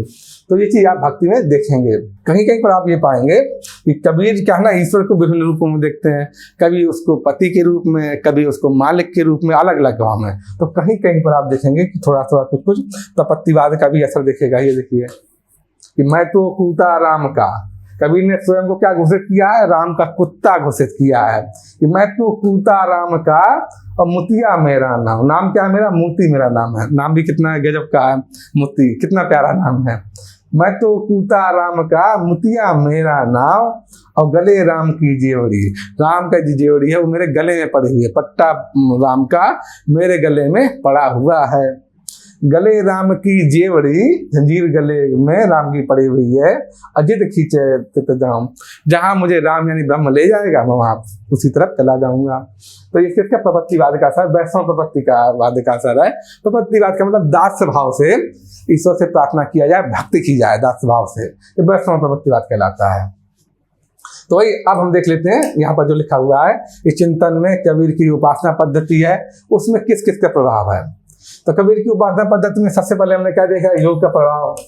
तो साधनात्मक, साधना में था हठ योग जो था, और इसी को क्या बोला गया, साधनात्मक रासवाद भी बोला गया है। क्यों बोला गया? क्योंकि सुनेरा का है तो रासवाद है। तो प्रक्रिया क्या कहलाई, साधना, वो दृष्टिकोण क्या कहलाया, साधनात्मक रासवादी दृष्टिकोण है, तो साधनात्मक रासवाद बोला गया। तो योग का प्रभाव हुआ। उसके बाद कबीर कहाँ है, ये कबीर कहाँ है, कबीर भक्ति की तरफ झुके हैं। भक्ति पे आए। अब भक्ति के मार्ग को भी उन्होंने कैसा बना दिया, भक्ति के मार्ग को बोलते इतना आसान नहीं है, इतना आसान तुम समझ रहे हो, उसमें कठोरता ले आए। कभी भक्ति मार्ग में क्या ले आए, कठोरता ले आया, अमायिकता ले आया। और उसके बाद जब उन्होंने देखा कि ईश्वर के प्रकृति के प्रत्येक उपादान में ईश्वर का प्रतिबिंब है, तो वहां पर क्या देखा, भावनात्मक राष्ट्रवाद मिलेगा आपको, भावनात्मक राष्ट्रवाद दिखाई पड़ेगा। और वहां पर जो दर्शन होगा ये सूफी राष्ट्रवाद, सूफी दर्शन के करीब है ये भावनात्मक राष्ट्रवाद का दर्शन, कैसा है, सूफी राष्ट्रवाद के करीब है, या उपनिषद दर्शन के करीब है। उपनिषद में भी ये माना गया है, आप देखेंगे पाएंगे कि संपूर्ण प्रकृति क्या है, ईश्वर का उपादान है, ईश्वर का प्रतिबिंब है, ये माना गया है। वो जगत मिथ्या नहीं है, वहां पर जगत मिथ्या नहीं है, यहाँ पर जगत मिथ्या नहीं है, ये चीज आप देखेंगे। तो कबीर पर योग का प्रभाव है, भक्ति मार्ग के समर्थक ही है। और किस दर्शन का प्रभाव है, योग दर्शन का प्रभाव हुआ, अद्वैतवादी दर्शन का प्रभाव हुआ। देखेंगे आप अद्वैतवादी दर्शन का प्रभाव मिलेगा। क्यों, ब्रह्म जीव एकत्व की बात हो रही है बार बार, उदाहरण भी देख लेंगे हम। प्रपत्तिवाद का असर कैसे हुआ, वैष्णव प्रपत्तिवाद का असर दास भाव से भी कहीं कहीं पर भक्ति दिखाई पड़ेगी आपको। सूफी राष्ट्रवाद का कैसे हुआ असर, जब वो देखते हैं कि प्रकृति के प्रत्येक उपादान में ईश्वर की प्रतिबिंब है, ईश्वर की छाया है, तो सूफी राष्ट्रवाद का।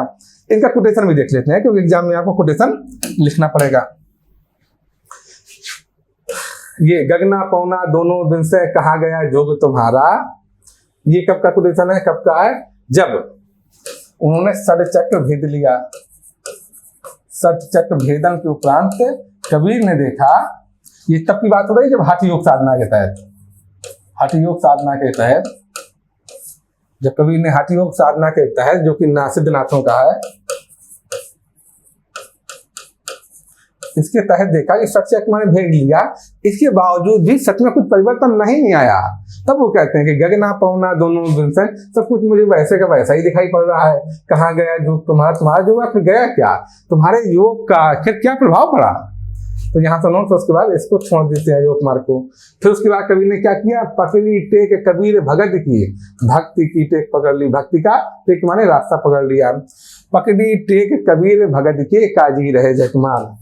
तो उन लोगों बाकी दुनिया चाहे जो बोले, कबीर को जो समझ में आया कि इस योग मार्ग में कुछ नहीं लगा, तो उन्होंने भक्ति का मार्ग पकड़ लिया। अब देखिए अद्वैतवादी जो दर्शन का प्रभाव है, कैसे कि जब मैं था, मैं का मतलब पृथक अस्तित्व, मैं का यही मतलब हुआ ना कि मेरा पृथक अस्तित्व है, मैं अलग हूँ। जब समूह बात होगी, समूह की बात होगी, क्या होगा, हम आएगा शब्द, मैं नहीं आएगा वहां पर। मैं का मतलब हुआ है कि पृथक अस्तित्व की बात हो रही है। किसकी बात हो रही है, ईगो की बात हो रही है, अहम भाव की बात हो रही है, इसलिए वहां पर मैं आएगा हमेशा। तो जब मैं था, जब मैं अपने आप को पृथक अस्तित्व मानता था, मैं ब्रह्म से अलग हूँ, जब तक ऐसी भावना थी, जब मैं था तब हरि नहीं, तब ब्रह्म नहीं थे, ईश्वर नहीं था तब। जब मैं था तब हरि नहीं, और अब हरि है। अब ये ईश्वर विद्यमान हो गए मेरे हृदय में, तो अब क्या हुआ, मैं ना, ये जो अहम वाला भाव था कि मैं पृथक हूँ, मैं बाकी लोगों से जुदा हूँ, अलग हूँ, जो ईगो वाला भाव था, वो क्या हुआ, खत्म हो गया है। जब मैं था तब हरि नहीं, अब हरि है, मैं ना ही। और प्रेम गली अति साकरी, प्रेम की गली बड़ी सकरी है। प्रेम गली अति साकरी, जामे दो न समाए, जिसमें दो लोग साथ साथ नहीं सकते।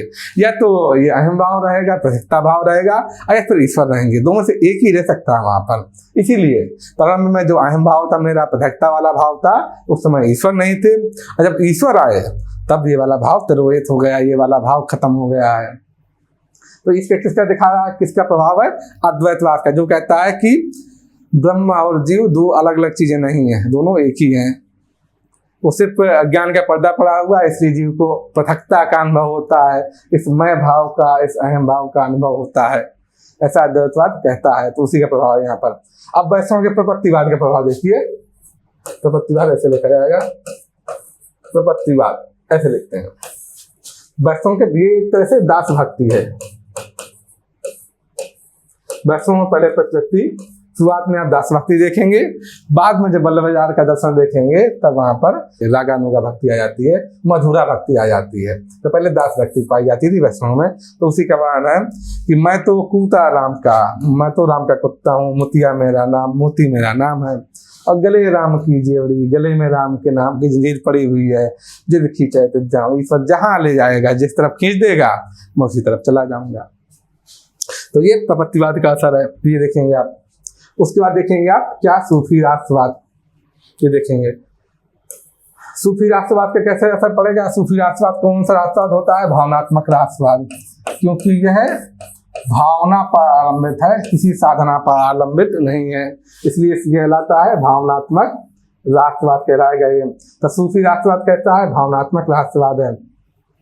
इसमें क्या होता है, जो पूरी दुनिया में जगत में जो सृष्टि है वो कैसा, उसमें उसके उपादानों में, चाहे पेड़ पत्ते फूल पौधे कुछ भी देखेंगे, पशु, उनमें क्या होगा, ईश्वर का प्रतिबिंब झलकता दिखाई देगा। किसी को बोला जाता है कण कण में है भगवान। आपने ये सूक्ति पढ़ी होगी कि नव्य वेदांती जो दर्शन आया बाद में, तो उसने भी यही कहा। ये जो प्राचीन उपनिषद दर्शन है भारत का, उसमें भी यही चीज बोली गई है। उपनिषद दर्शन में भी यही चीज बोली गई है, बाद में सूफी दर्शन में भी यही चीज दोहराई गई। तो ये क्या कहलाता है? भावनात्मक राष्ट्रवाद कहलाता है। देखिए लाली मेरे लाल की, उस ब्रह्म का जो प्रभाव है, लाली है, लाली मेरे लाल की जिद देखूं तित लाल, हर जगह दिखाई पड़ रहा है मुझे दुनिया में। ये सारी सृष्टि उसी का उपादान है, उसी की प्रतिछाया है, उसी का प्रतिबिंब हर जगह दिख रहा है। लाली मेरे लाल की जिद देखूं तित लाल, और लाली देखन मैं गई, मैं भी हो गई लाल। मैं जब उसको अनुभव करने लगा तो मेरे अंदर भी उसका प्रभाव समा गया है। लाली मेरे लाल की जिद देखूं तित लाल, और लाली देखन मैं गई, मैं भी हो गई लाल। तो यह भावनात्मक राष्ट्रवाद का प्रभाव है, यहाँ पर दिखेगा आपको। संवेदना से संबंधित विशेषताएं क्या?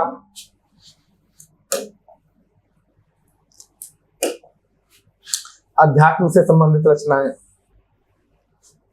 कबीर के साहित्य में बहुत सारी ऐसी छंद आएंगे, पद आएंगे जो कि अध्यात्म संबंधित है। जैसे ये देखिए कि रहना नहीं देश वीराना है, ये संसार कागज की पुड़िया, बूंद पड़े गल जाना है। ये क्यों है? क्योंकि कबीर मूल रूप से क्या भक्त है। वो कबीर तो सेकेंडरी है, बाद में है।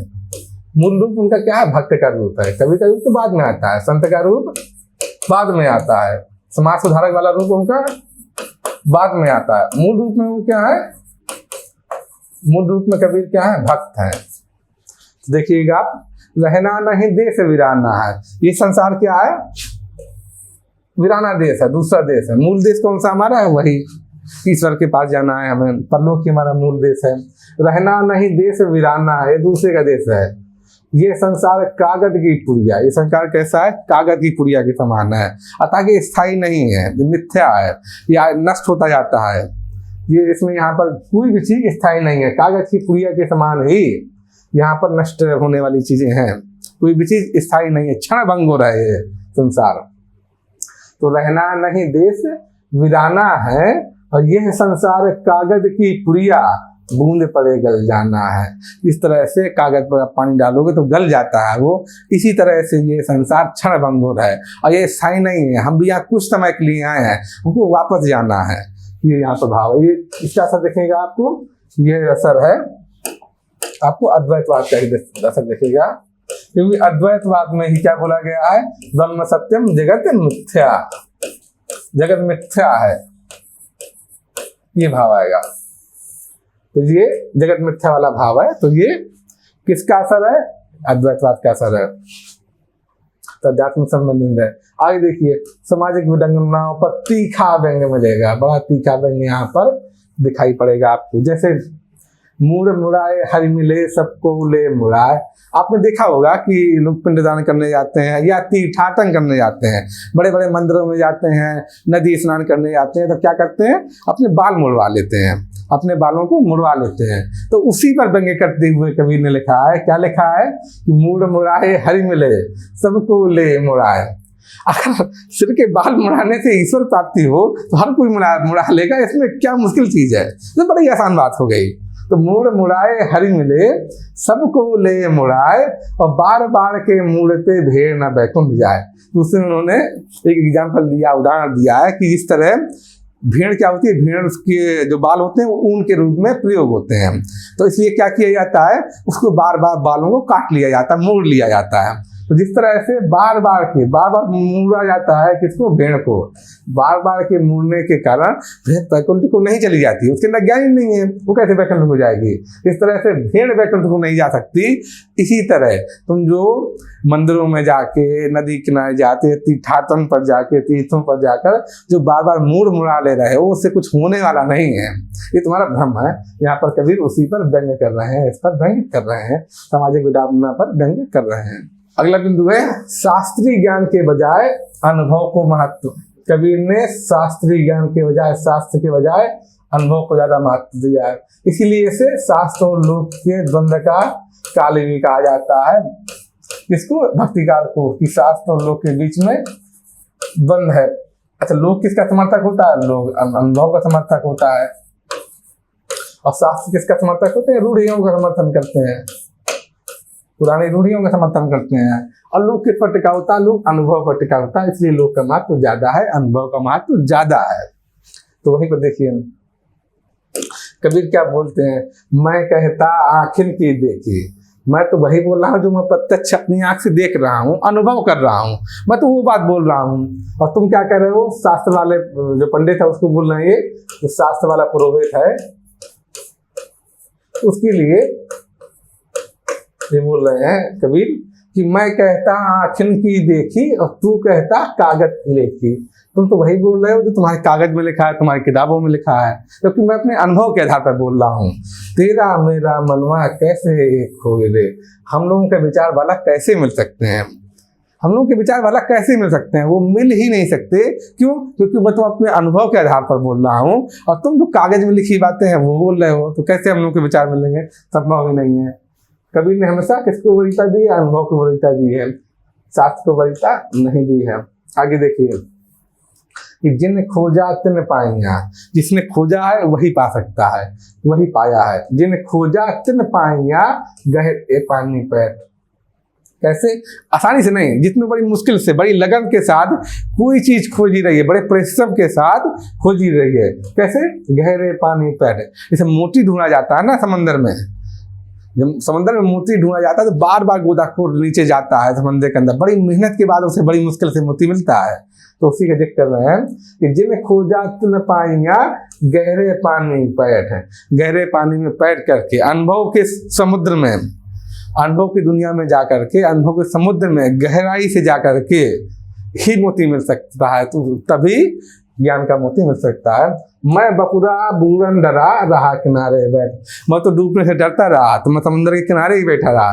जब मैंने समंदर में छलांग ही नहीं लगाई, कूदा ही नहीं, तो भला मुझे कैसे ज्ञान का मोती मिलेगा, मुझे कैसे ईश्वर प्राप्ति हो सकती है, जब मैंने उस समंदर में छलांग ही नहीं लगाई, मैं समंदर के अंदर प्रवेश ही नहीं किया।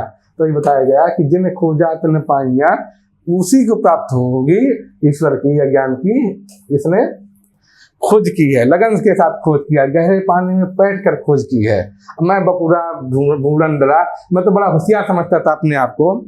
ये उनके लिए कबीर बंद कर रहे हैं कि जो लोग शास्त्र के लोग हैं, शास्त्र के लोग हैं, पुरोहित टाइप के लोग हैं, धर्म के ठेकेदार हैं, पंडित मौलवी लोग हैं, उन पर बंद कर रहे हैं कि मैं तो बड़ा होशियार खुद को समझता रहा, मैं बपुरा बूढ़न डरा, मैं तो डूबने से डरता रहा, किनारे ही बैठा रह गया, तो मुझे कैसे प्राप्त होगा भला। तो ये किस पर बंद कर रहे हैं, धर्म के ठेकेदारों पर दंगे कर रहे हैं। और किसका महत्व बता रहे हैं ये कबीर, अनुभव का महत्व बता रहे हैं। यदि अनुभव नहीं होगा तो ज्ञान की प्राप्ति नहीं हो सकती, ये कबीर बता रहे हैं। रहस्यवाद की उपस्थिति हम लोग देखेंगे कैसे कबीर क्या है। हमने पहले भी चर्चा की है कि कबीर क्या है, दोनों रहस्यवाद मिलते हैं, साधनात्मक रहस्यवाद और भावनात्मक रहस्यवाद। रहस्यवाद कैसे होता है, कहाँ से आया, जब किसी अज्ञात सत्ता के प्रति, ऐसी सत्ता जो दिख नहीं रही है, प्रत्यक्ष रूप से, साकार रूप से दिख नहीं रही, जब उसके प्रति लगाव होगा, स्नेह की भावना होगी, जब लगाव की भावना होगी, स्नेह की भावना होगी, जब उसके प्रति संबंध होगा, तो संबंध कैसा होगा, वह बाकी दुनिया को, बाकी जनता को दिखाई नहीं पड़ेगा, वो अस्पष्ट तरीके से होगा, तो बाकी दुनिया के लिए स्पष्ट नहीं होगा। वो बाकी दुनिया के लिए स्पष्ट नहीं होगा, इसलिए उसको क्या बोल दिया गया, उसको रहस्य बोल दिया गया, उसको रहस्यवाद बोल दिया गया, इसलिए उसको रहस्यवाद बोल दिया गया। यहाँ पर क्या है आप देखेंगे निर्गुण भक्ति धारा में ईश्वर कैसा है, निर्गुण है। निर्गुण का अर्थ है कि वो कैसा है, निराकार है। जब ईश्वर निराकार है तो उसके साथ जो संबंध होगा उसको क्या बोला जाएगा, रहस्य बोला जाएगा, रहस्यवाद बोला जाएगा। अब रहस्यवाद दो तरीके से होता है, जैसा कि आप जान रहे हैं, यदि उस ईश्वर को जो निर्गुण है, निराकार है, अगर साधना के माध्यम से प्राप्त करना चाहते हैं, साधना के माध्यम से प्राप्त कर रहे हैं, तब क्या होगा, साधनात्मक रहस्यवाद हो जाएगा। साधना के माध्यम से अगर हम संबंध जोड़ रहे हैं ईश्वर से, उस ईश्वर से जो निराकार है, निर्गुण है, यदि उससे हम साधना के माध्यम से संबंध जोड़ना चाहते हैं तो रहस्यवाद कैसा हो जाएगा, साधनात्मक हो जाएगा। जब हम उस निर्गुण निराकार ईश्वर से भावना के माध्यम से संबंध जोड़ना चाहेंगे तो कैसा हो जाएगा रहस्यवाद, भावनात्मक रहस्यवाद हो जाएगा। ये कैसा हो जाएगा, भावनात्मक रहस्यवाद हो जाएगा। तो कबीर के यहाँ दोनों ही तरह का रहस्यवाद मिलता है। कैसे, शुरुआत में जब वो हठ योग परंपरा का पालन कर रहे थे, हठ योग परंपरा का पालन कर रहे थे, तो उनके कैसे था, उसमें माना जाता है कि अंदर से अपने अंदर जो कुंडली है उसी का जागरण करना है। तो उसमें कौन सा रहस्यवाद होगा, साधनात्मक रहस्यवाद। क्यों, क्योंकि हठ योग साधना का पालन कर रहे थे कबीर, तो साधना का रहस्यवाद हुआ, साधनात्मक रहस्यवाद। बाद में कबीर ने जब वो मार्ग छोड़ दिया, भक्ति का मार्ग अपनाया और कहा कि इस सृष्टि के प्रत्येक उपादान में ईश्वर का अंश है, ईश्वर झलकता है, तो वहां पर क्या हो गई, भक्ति कैसा, भावना से रूप है। भक्ति मार्ग में किसका महत्व, भावना का महत्व है। तो वहां पर आप देखेंगे कि रहस्यवाद कैसा हो गया, भावनात्मक रहस्य हो गया, क्योंकि वहां प्रकृति का प्रत्येक उपादान में ईश्वर का अंश, ईश्वर की प्रतिछाया दिखने लगी। तो वहां पर क्या आ गया, भावनात्मक रहस्य आ गया, क्योंकि इसमें साधना के बजाय भावना का महत्व ज्यादा हो गया। तो रहस्यवाद जब ऐसा होगा तो भावनात्मक रहस्यवाद कहलाएगा। अब देखिए हम सबका कोटेशन देख लेते हैं। जैसे साधना का रहस्यवाद का कि अवधू गगन मंडल घर की जय, अमृत झरे सदा सुख उपजय, बंकनाल रस विजय। एक कुंडलनी जागरण का ही वर्णन है,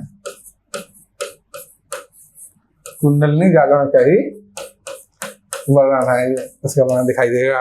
एक कोटेशन आपको याद करना पड़ेगा।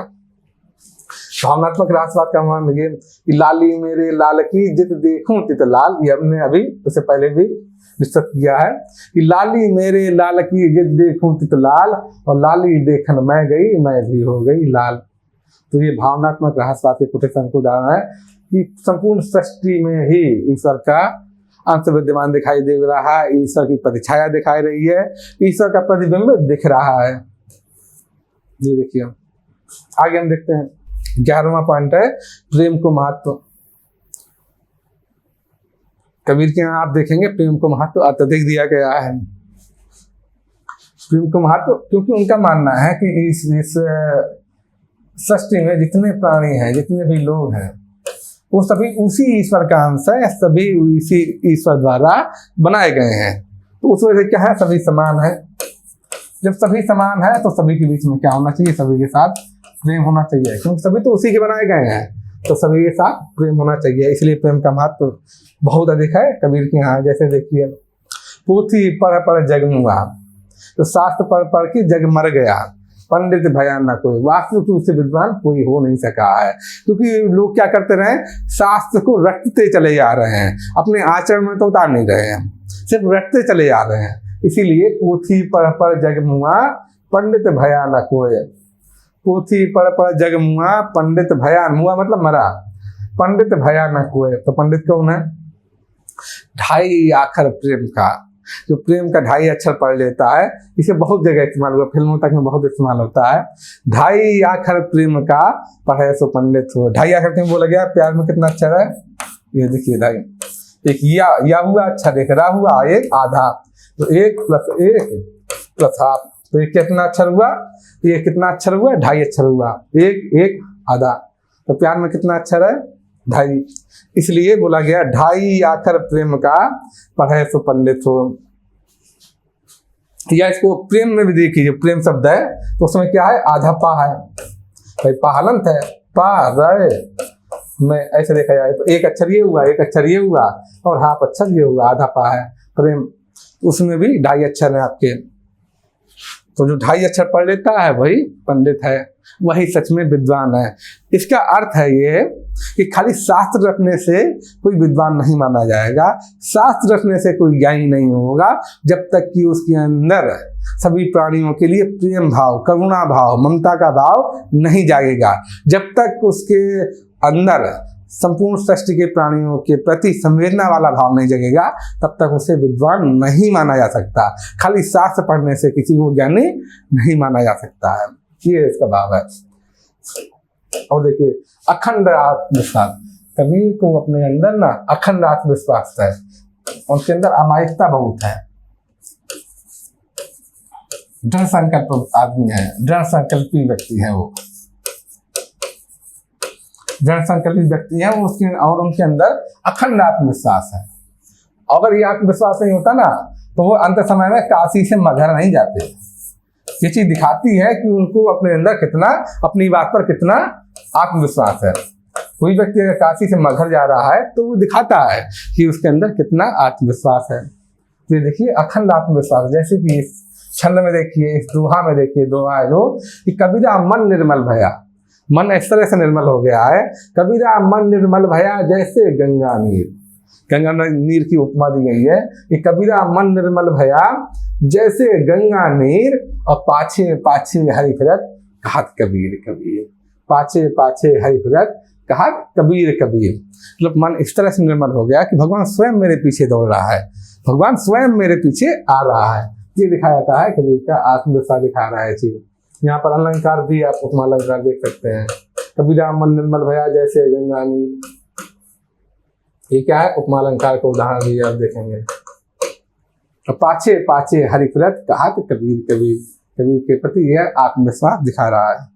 कबीर का अपने ऊपर जो अखंड आत्मविश्वास है उसकी चर्चा यहाँ पर की गई है। अभी तक हमने क्या पढ़ा? अभी तक हमने कबीर के काव्य की संवेदनागत विशेषताएं देख ली। अब हम क्या देखेंगे?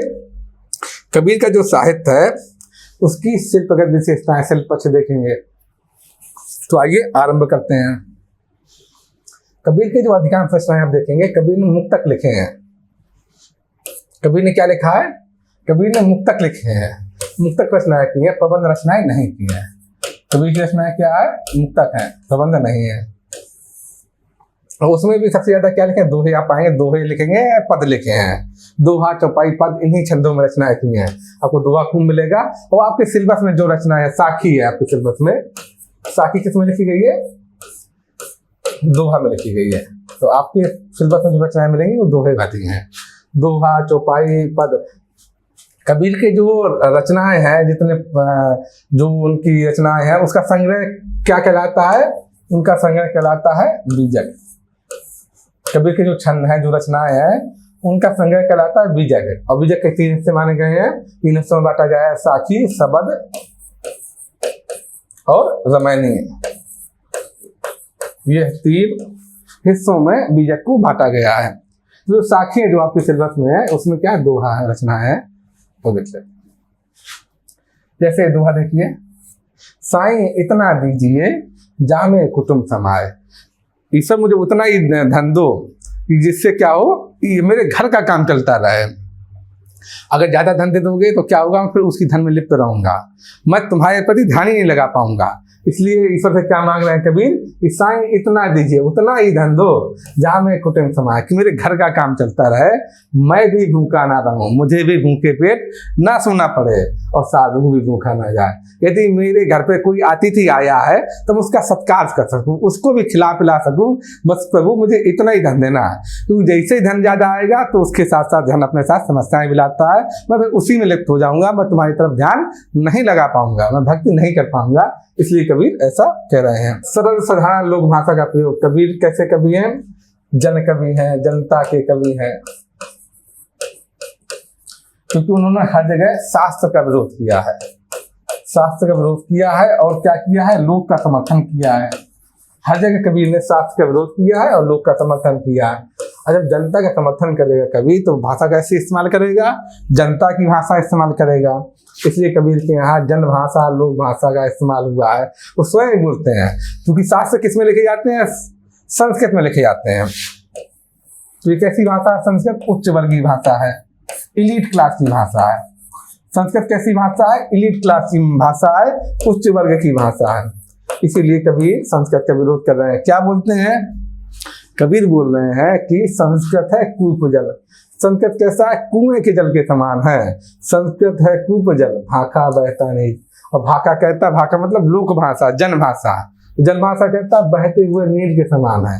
जैसे कि नदी निरंतर प्रवाहित होती रहती है तो उसका जल स्वच्छ रहता है, ज्यादा निर्मल रहता है। इसी तरह जो लोक भाषा है वो कहता है बहते हुए स्रोत के समान है, बहती हुई नदी के समान है, बहती हुई सरिता के समान है। यहाँ पर वह लोक भाषा की प्रशंसा कर रहे हैं संस्कृत की तुलना में।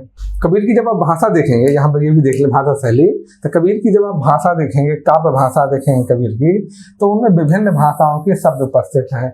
यदा जैसे क्या क्या किस किस भाषाओं के? राजस्थानी भाषा के, पंजाबी के, अवधी के मिलेंगे शब्द आपको, खड़ी बोली के भी मिल जाएंगे, अरबी फारसी के भी मिल जाएंगे।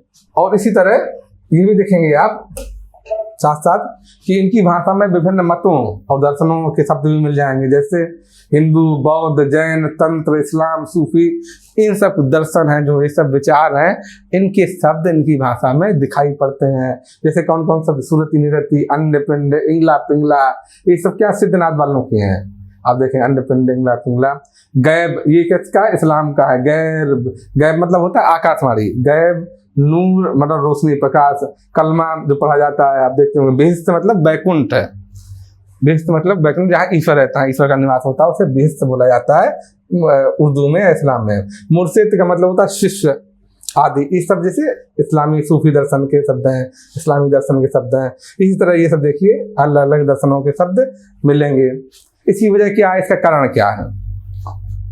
देखिए मैं हर जगह जब भी कोई चीज़ समझाता हूँ या बताता हूँ तो उसके पीछे का लॉजिक भी बताता हूँ, उसके पीछे का तर्क भी बताता हूँ, उसके पीछे का औचित्य भी बताता हूँ। इसका कारण क्या है कि जब कोई बात आप औचित्य के साथ, लॉजिक के साथ पढ़ेंगे, लॉजिक के साथ पढ़ेंगे कोई बात आप, तब आपको रटना नहीं पड़ेगा, तब वह बात आपके दिमाग में बैठ जाएगी, आपको समझ में आ जाएगी। तो उस वैसी स्थिति में क्या होगा? आपको रटना नहीं पड़ेगा चीज़ें, क्योंकि जब आप सिर्फ चीज़ें रट लेंगे, आत्मनिर्भर आपने रट ली चीज़ें, तो अब जब एग्जाम में, परीक्षा में इतना प्रेशर रहता है, इतना दबाव रहता है कि आप वो चीज़ें भूल जाएंगे, उन चीज़ों का सटीकता से आप इस्तेमाल नहीं कर पाएंगे।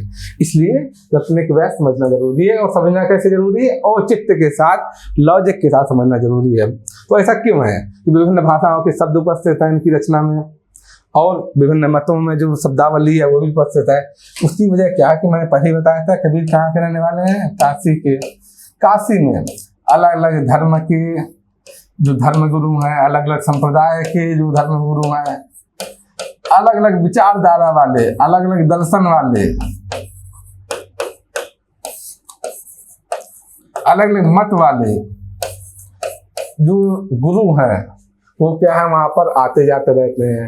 और चूंकि कबीर कैसे सत्संग वाले व्यक्ति हैं, वो सत्संग करते हैं, जो भी बाहर से आता है उसके साथ चर्चा करते हैं, वार्तालाप करते हैं, सत्संग करते हैं।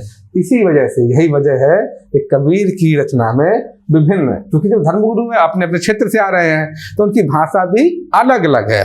भाई कोई धर्मगुरु पंजाब से आएगा, नानक जैसे लोग जिस पंजाब में रहे हैं, हालांकि नानक उस समय के ठीक नहीं है, काल थोड़ा सा अलग है, लेकिन जैसे मैंने उदाहरण दिया कि अलग अलग क्षेत्र के, राजस्थान के धर्मगुरु होगा तो राजस्थान से आएगा, पंजाब का धर्मगुरु होगा पंजाब से आएगा। इसी तरह अलग अलग क्षेत्र के जो धर्मगुरु हैं, जो संप्रदाय के गुरु हैं, वो आएंगे तो वो अपने साथ साथ अपनी भाषा के शब्द भी लाएंगे, साथ साथ जो उनकी विचारधारा है, दर्शन है, चिंतन है, उनके जो शब्द है, मूल शब्द है, वो भी आएंगे, वो भी लाएंगे वो अपने साथ। और कबीर उन चीज़ों को ग्रहण कर लेते हैं। इस वजह से कबीर के काव्य में विभिन्न भाषाओं के शब्द मिलेंगे आपको, साथ ही साथ विभिन्न मतों और दर्शनों के जो मूल शब्द हैं वो भी दिखाई पड़ेंगे, वो भी उपस्थित मिलेंगे। कबीर क्या है? मूल रूप से भक्त हैं, कभी वो बात में है। तो इसीलिए जब वह अपना साहित्य लिखते हैं, साहित्य क्या लिखते हैं? वो अपनी बात कह रहे हैं, कबीर अपनी बात कह रहे हैं, अपना संदेश दे रहे हैं, अपना संदेश दे रहे हैं, अपना अनुभव बांट रहे हैं बाकी लोगों को। कबीर भक्त हैं तो वो अपना अनुभव बाकी लोगों को बांट रहे हैं। तो जब ऐसा होगा, उन्हें कविता से उतना मतलब नहीं है, वो कवि उनका द्वितीयक रूप है, कविता से उनको उतना लेना देना नहीं है। तो वैसे स्थिति में क्या होता है कि लोग जो शोभा कारक धर्म है उसका प्रति, शोभा कारक धर्मों के प्रति उस तरह से सचेत नहीं रहेंगे जैसा कि दरबारी कवि लोग रहा करते हैं, क्योंकि दरबारी कवि लोग कविता के जरिए प्रशंसा लूटते हैं, धन लूटते हैं। तो यहाँ पर ऐसा कोई दबाव नहीं है। तो इसीलिए आप पाएंगे कि कबीर जैसे भक्त कवियों के यहाँ इनका बहुत ज्यादा महत्व नहीं है, ये बहुत वैल्यू नहीं देते। इनके यहाँ जो भी अलंकार बिंब प्रतीक आए हैं वो कैसे आए हैं, स्वाभाविक रूप से आए हैं, या अमूर्त बात को अधिक स्पष्ट रूप से जनता तक पहुंचाने के लिए, अपने अनुभव को अधिक स्पष्ट रूप से, अधिक सरल रूप से जनता तक पहुंचाने के क्रम में ही इन सब चीजों का, अलंकार बिंब प्रतीकों का प्रयोग किया है उन लोगों ने। फिर भी देखिए कि बड़े सुंदर प्रयोग मिलेंगे, जैसे माला फेरत जुग गया, गया न मन का फेर, और कर का मन का डाल दे, मन का फेर। इस मन का मतलब है माला की जो गुड़िया होती है, माला का जो मोती होता है उसको बोलते हैं मन का। जब भजन करते हैं तो माला फहराया जाता है, 108 दाने वाली होती है, और भी तरह तरह की मालाएं होती है, वो फहराते हैं। तो उसको जो एक एक गुड़िया होती है, एक मोती होता है, उसको मन का बोला जाता है। और दूसरे मन का मतलब है हृदय से, मन मस्तिष्क जो बोला जाता है। माला फिरत जुग गया, माला फेरते हुए तो जमाने बीत गए, सदियों से लोग माला फेरते चले आ रहे हैं। माला फिरत जुग गया, गया ना मन का फेर। लेकिन मन का जो फेर है, मन में जो प्रवृत्तियां विद्यमान है, मन में जो अंधकार विद्यमान है, मन में जो अंधविश्वास विद्यमान है, मन में जो आडंबर विद्यमान है, वो सब नहीं गया। अभी मन का फेर ज्यों का त्यों हुई है, वो दूर ही नहीं हुआ, मन का भ्रम दूर नहीं हुआ, जो अज्ञानता है मन में वो दूर नहीं हुई। तो माला फेरत जुग गया, गया न मन का फेर, और कर का मन का डाल दे। जो हाथ का मन का है उसको तुम डाल दो, उसका कोई फायदा नहीं हुआ, इस खाली घुमाते रहोगे तो उससे कुछ निकलने वाला नहीं है। तो कर यानी हाथ का, कर का मन का डाल दे, मन का फेर। तो मन का है, हृदय का मन का है, उसको फेरो तभी कुछ होगा, खाली हाथ वाले मन के से कुछ होने वाला नहीं है। मन का यानी माला गुड़िया, उसको फेरोगे। हृदय का जब मन का, हृदय का जब मोती फिराओगे, हृदय की माला फिराओगे, तभी कुछ हो सकता है, वरना हाथ वाले मन का से कुछ होने वाला नहीं है। ये कबीर बोल रहे हैं, ये आडंबर का विरोध कर रहे हैं कबीर। और यहाँ पर देखेंगे क्या है, यमक अलंकार है। कहते हैं इस मन का अर्थ अलग है, इस मन का अर्थ अलग है, दोनों के अर्थ अलग अलग है,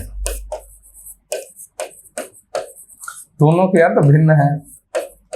इस मन का अर्थ है हृदय का, इस मन का अर्थ है कि माला की मोती है, माला का जो मोती है। इसलिए यहाँ पर कौन सा अलंकार हुआ, यहाँ पर यमक अलंकार हुआ। और भी ढेर अलंकार के उदाहरण आपको दिखाई पड़ेंगे, बहुत उदाहरण मिलते हैं।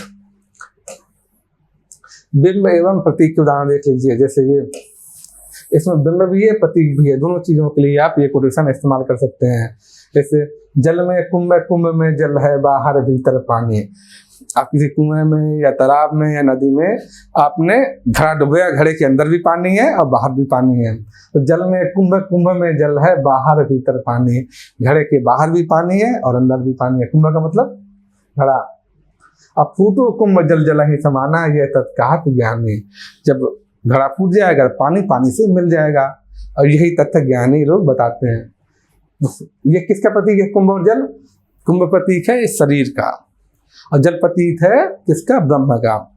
तो हमारे अंदर भी ब्रह्म व्याप्त है और हमारे बाहर भी, संपूर्ण जगत में ब्रह्म व्याप्त है।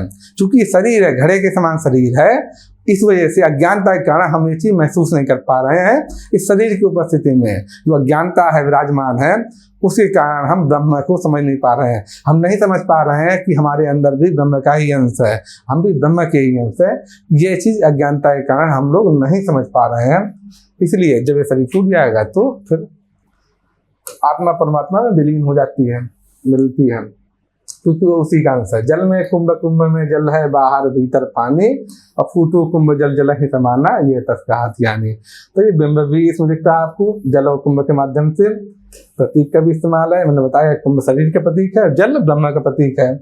तो ये बिंब का भी उदाहरण है, प्रतीक का उदाहरण है, और ये अद्वैतवाद का भी आप उदाहरण लिख पाएंगे, क्योंकि अद्वैतवादी दर्शन का ही यहाँ पर प्रभाव है।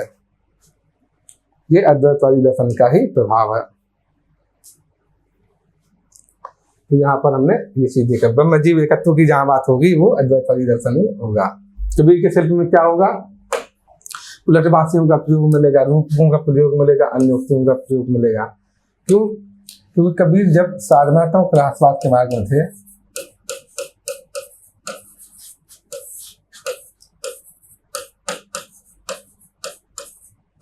या इसी को बोलेंगे हठ योग साधना के मार्ग में थे, तो वहां अपनी बात को कहने के लिए प्रतीकों की आवश्यकता पड़ती है, क्योंकि वह अमूर्त चीजें हैं सब। तो अपने भाव को व्यक्त करने के लिए किसकी जरूरत पड़ती है, प्रतीकों की जरूरत पड़ती है। और प्रतीक के माध्यम से जब वो बोली जाती हैं चीजें, तो बाकी दुनिया के लिए उल्टी प्रतीत होती हैं। जो हठ योग का साधक है वो तो समझ जाएगा इस चीज को, उसकी वास्तविकता को, उसके अर्थ को निकाल पाएगा, लेकिन बाकी दुनिया को ये चीजें कैसी प्रतीत होती हैं, उल्टी प्रतीक होती हैं। इसलिए इसको रहस्यवाद बोला गया। फिर बाकी दुनिया को लगता है ये क्या है, तो स्पष्ट नहीं होती चीजें, अस्पष्टता विद्यमान रहती है, इसलिए रहस्यवाद भी कहा गया। तो ये देखिए इसका उदाहरण कि एक अचंबा हमने देखा गदहा के दो सींग और उसके गले में रस्सा बांधा खींचत अर्जुन भीम। एक अचंबा हमने देखा कुआं में लागी आग और कीचड़ कांडो सब जलेगा मछली गिरे फाग। तो इस तरह के ये देखेंगे, और जो सामान्य दृष्टि से आप पढ़ेंगे देखेंगे इसको तो बड़ा अजीब लगेगा कि ये कैसे संभव है कि एक अचंबा हमने देखा कुआं में लागी आग और कीचड़ कांडो सब वहीं जलेगा मछली गिरे फाग। इसका जब मतलब खुलेगा, आप साधनात्मक रहस्यवाद के माध्यम से मतलब देखेंगे तो आग का मतलब क्या है, ज्ञान की आग का मतलब है। ज्ञान की आग नहीं लगा दी गुरु ने। एक अचंबा हमने देखा कुआं में लागी आग और कीचड़ कांडो, यानी जो चीजें थी हमारे अंदर, अज्ञानता जो था, जो अज्ञानता की चीजें थी, अज्ञानी विचार थे, जो अज्ञानता के संबंधित विचार थे, कीचड़ कांडो थे, वो सब जलेगा, वो सब नष्ट हो गए। और मछली गिरे फाग, जो कुंडली जागरण प्रक्रिया होती है ना, उसमें जो आप देखते होंगे इंगला पिंगला नाड़ी होती है, तो वो उसका संबंध मछली रूप में प्रतीक, मछली यहाँ उन्हीं के प्रतीक है, उन्हीं नाड़ियों के प्रतीक है। तो मछली गिरे फाग, उससे कुंडली जागरण की प्रक्रिया चल रही है, आरंभ हो रही है। तो कुंडली जागरण की प्रक्रिया के बारे में यहाँ पर जिक्र किया गया है। इसी तरह से बाकी चीजें भी वही चीज दिखा रही हैं। तो यहाँ पर आम जनता क्या देखेगी, उसको चीजें उल्टी दिखाई पड़ेंगी कि कुआं में भला आग कैसे लग सकती है। तो पानी तो आग को बुझाता है, जला थोड़ी ना सकता है। ये कुआं कुछ तेल का कुआं थोड़ी ना है अरब वाला, ये हिंदुस्तानी कुआं, तो कुएं में क्या होगा, पानी होगा, तो कुएं में भला आग कैसे लग सकती है, ये संभव नहीं। तो बाकी दुनिया को क्या दिखता है, रहस्यवाद दिखता है, ये तो उल्टी चीजें दिखाई पड़ती है, इसलिए इसको क्या बोला गया है, उलटबांसी बोला गया है। इसको उलटबांसी बोला गया है। रूपक भी बोला जाता है, अन्योक्ति बोला जाता है। अन्योक्ति इसलिए कि जो चीज जो प्रत्यक्ष अर्थ इसका दिख रहा है वो वास्तविक अर्थ नहीं है, बल्कि ये कहीं और की ओर इशारा कर रहा है, किसी दूसरे अर्थ की ओर इशारा कर रहा है। इसलिए इसको क्या बोला गया, अन्य उक्ति, किसी अन्य जगह की ओर, अन्य अर्थ की ओर इशारा कर रहा, उक्ति कर रहा है ये। तो इसलिए इसको क्या बोला गया, अन्योक्ति बोला गया इसको। जहाँ पर प्रस्तुत अर्थ से प्रधान नहीं हो, बल्कि अप्रस्तुत अर्थ ही प्रधान हो, अप्रस्तुत अर्थ की ही मान्यता हो, अप्रस्तुत अर्थ ही मूल अर्थ हो, उसको क्या बोलते हैं, अन्योक्ति बोला जाता है। अन्योक्ति एक अलंकार भी है, अलंकार भी है, और अन्योक्ति एक तरीका भी है, विधा भी है। तो इसको रूपक बोला जाएगा, अन्योक्ति बोला जाएगा। इस तरह हमने देखा कि कबीर का हमने क्या क्या पढ़ा। कबीर का हमने पढ़ा संवेदना पक्ष, कबीर का शिल्प पक्ष पढ़ा, कबीर का जो भक्ति है, कबीर की भक्ति है, उसमें किन किन दर्शनों का योगदान है, भक्ति है क्या, उसमें योग का कितना योगदान है, योग मार्ग का जो साधना पद्धति है, हठ योग बोला गया है, उसका कितना योगदान है, शंकर की अद्वैतवाद का कितना योगदान है, प्रपत्तिवाद का कितना योगदान है, इन सब दर्शनों का क्या प्रभाव है, इन सब पद्धतियों का क्या प्रभाव है कबीर की भक्ति पर, ये हमने देखा। और इसीलिए कबीर की भक्ति क्या मानी जाती है, संश्लिष्ट किस्म की मानी जाती है। इससे प्रश्न उठता हम देख लेते हैं, थोड़ा एक बार दोहरा लेते हैं, देख तो चुके हैं, एक बार दोहरा लेते हैं कबीर की भक्ति, कबीर की भक्ति पर किस किस का प्रभाव है, ये दोहरा लेते हैं।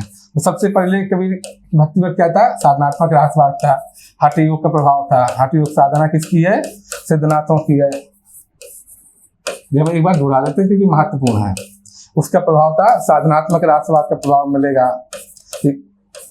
अवधूत गगन मंडल घर कीजय, अमृत झरे सदा सुहो पूजय, बंकनाल रस पीजय। ये क्या है, रहस्यवाद का उदाहरण है, सब साधनात्मक रहस्यवाद है। तो हठ योग साधना का प्रभाव था कबीर की उस पर। हठ योग तो पद्धति हुई, साधना प्रभाव हुआ। और कौन सा दर्शन का प्रभाव है, आप देखेंगे दर्शन कौन सा है, दर्शन का प्रभाव सबसे ज्यादा अद्वैतवाद का प्रभाव आप देखेंगे। अद्वैतवाद दर्शन का, जो शंकर का अद्वैतवाद है उसका प्रभाव है, क्योंकि हर जगह ब्रह्म जीव एकत्व की बात हो रही है।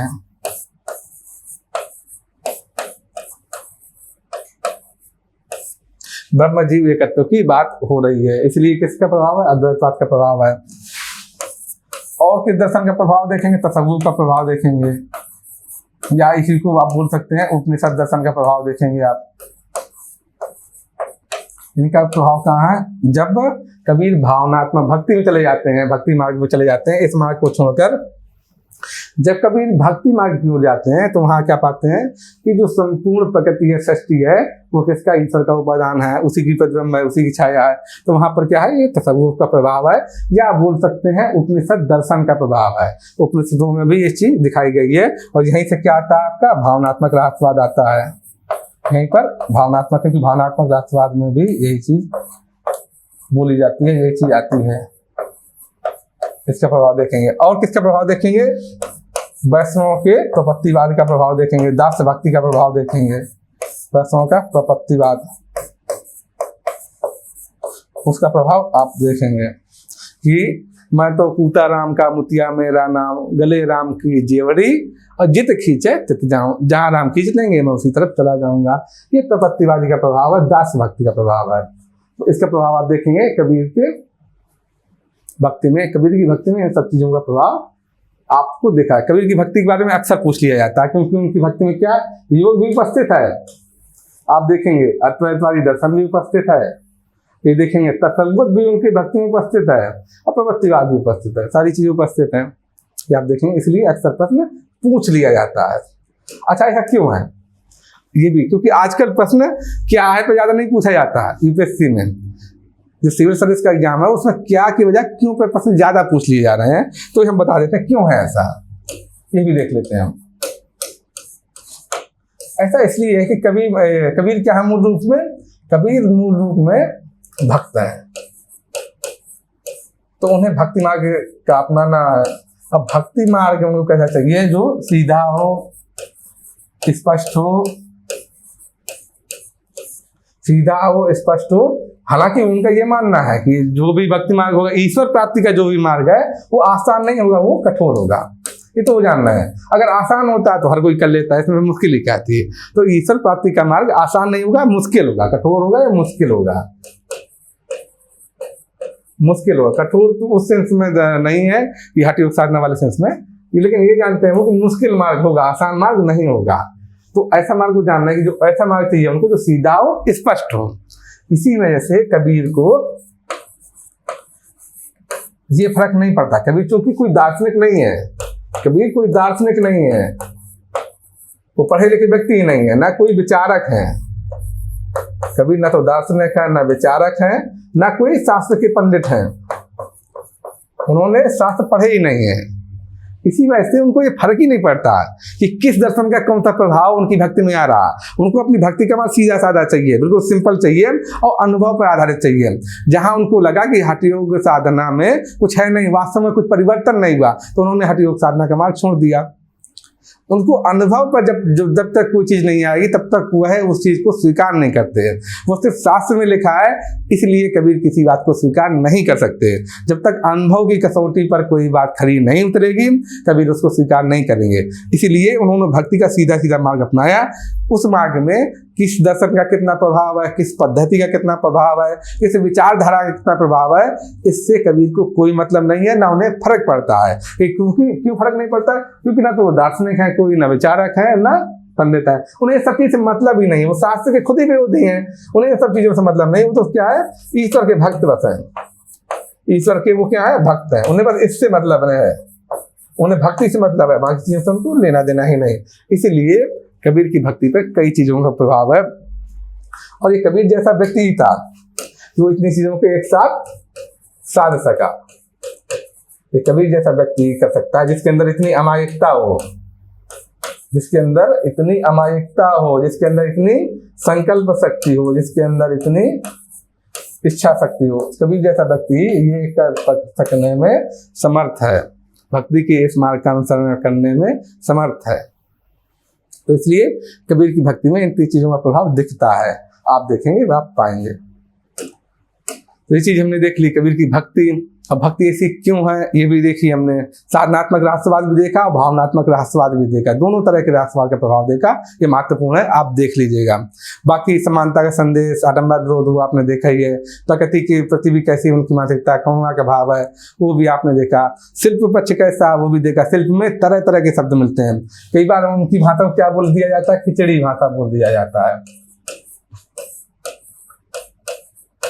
पंचमेल खिचड़ी भाषा बोला जाता है। क्यों ऐसा बोला जाता है कि उसमें कई भाषाओं के शब्द हैं, उन्होंने डिस्कस किया भी, राजस्थानी, पंजाबी और भी अवधी, पूर्वी भाषा और भी कई भाषाओं के या फिर इस तरह की अलग अलग भाषाओं के शब्द मिलते हैं। वजह क्या है, अलग अलग जगह से धर्मगुरु काशी में आते हैं, कबीर सत्संग के शौकीन हैं तो वो सत्संग करते हैं, उनके साथ चर्चा करते हैं, तो जो दूसरे गुरु आ रहे हैं उनके भाषाओं के शब्द कबीर की शब्दावली में, कबीर के डिक्शनरी में आ जाते हैं। इसके साथ ही जो अलग अलग संप्रदाय के, अलग अलग मतांतर के, अलग अलग विचारधारा के धर्मगुरु होंगे तो उनकी अपनी शब्दावली होती है, मूल शब्द होते हैं, वो भी कबीर की डिक्शनरी में वो शब्द भी आ जाते हैं। इसीलिए कबीर के यहाँ तरह तरह के बड़ा विविधता मिलती है। पंचमेल खिचड़ी के बजाय बोलिए आप, उनकी भाषा में बड़ी विविधता है और इस विविधता का भी अपना सौंदर्य है, इस विविधता का अपना सौंदर्य है। तो कबीर की यहाँ भाषा की खूब विविधता मौजूद मिलेगी। इसका फायदा भी है, ऐसा बोला जाता है कि कबीर क्या है, भाषा के डिक्टेटर है, ये भी प्रश्न पूछ लिया जाता है। इसके साथ साथ कि भाषा के डिक्टेटर है, तानाशाह है, वो भाषा से जैसा चाहे जो चाहे कहलवा ले जाते हैं। ये किसने बोला है, हजारी प्रसाद द्विवेदी ने बोला है कि कबीर भाषा के डिक्टेटर हैं, तानाशाह हैं, वो भाषा से जो चाहे जैसा चाहे जिस तरह से चाहे कहलवा ले जाते हैं। ये आप देखेंगे भी कि अच्छा, भाषा की विविधता बहुलता का प्रभाव ये है, जब कबीर हिंदू धर्म के ठेकेदारों को डांटना चाहते हैं तो कैसे शब्दों का प्रयोग करते हैं, तत्सम शब्दों का प्रयोग करते हैं। लेकिन जब मुस्लिम धर्म के ठेकेदारों को डांटना चाहते हैं तो अरबी फारसी बाहुल्य शब्दों का प्रयोग करते हैं। जैसे जैसे पात्र बदलते हैं, जैसी जैसी परिस्थितियां बदलती हैं तो उनकी शब्दावली भी बदल जाती है, क्योंकि उनके पास अच्छा खासा शब्दकोश मौजूद है, वो उसी हिसाब से चीजें बदल लेते हैं। तो ये इसका फायदा है, इसका लाभ है। तो कबीर की भाषा जो पंचमेल खिचड़ी बोली जाती है उसकी वजह बोली वैविध्यपूर्ण है कबीर की भाषा, और वो भाषा के डिक्टेटर हैं, वो अपने हिसाब से जैसा चाहे भाषा को मोड़ सकते हैं। वो जो मैं तो कूता राम का मोतिया मेरा नाम, क्या अद्भुत उदाहरण है, उसमें एकदम दोहे से दीनता झलक रही है। सच में प्रपत्तिवाद उसको पढ़ के या शब्दों से ही प्रपत्तिवाद झलक रहा है। तो ये कबीर जैसे व्यक्ति का ही बसता है क्योंकि उनका भाषा पर अद्भुत अधिकार है। तो यहाँ पर हमने ये देख लिया उनकी भाषा ऐसी क्यों है, ये भी हम समझ गए, ये भी हम देख चुके। तो इस तरह यहाँ पर हमने कबीर वाला जो टॉपिक था यहाँ पर हम लोग खत्म करते हैं। अगले वीडियो में हम अगला टॉपिक लेकर हाजिर होंगे, तब तक के लिए नमस्कार।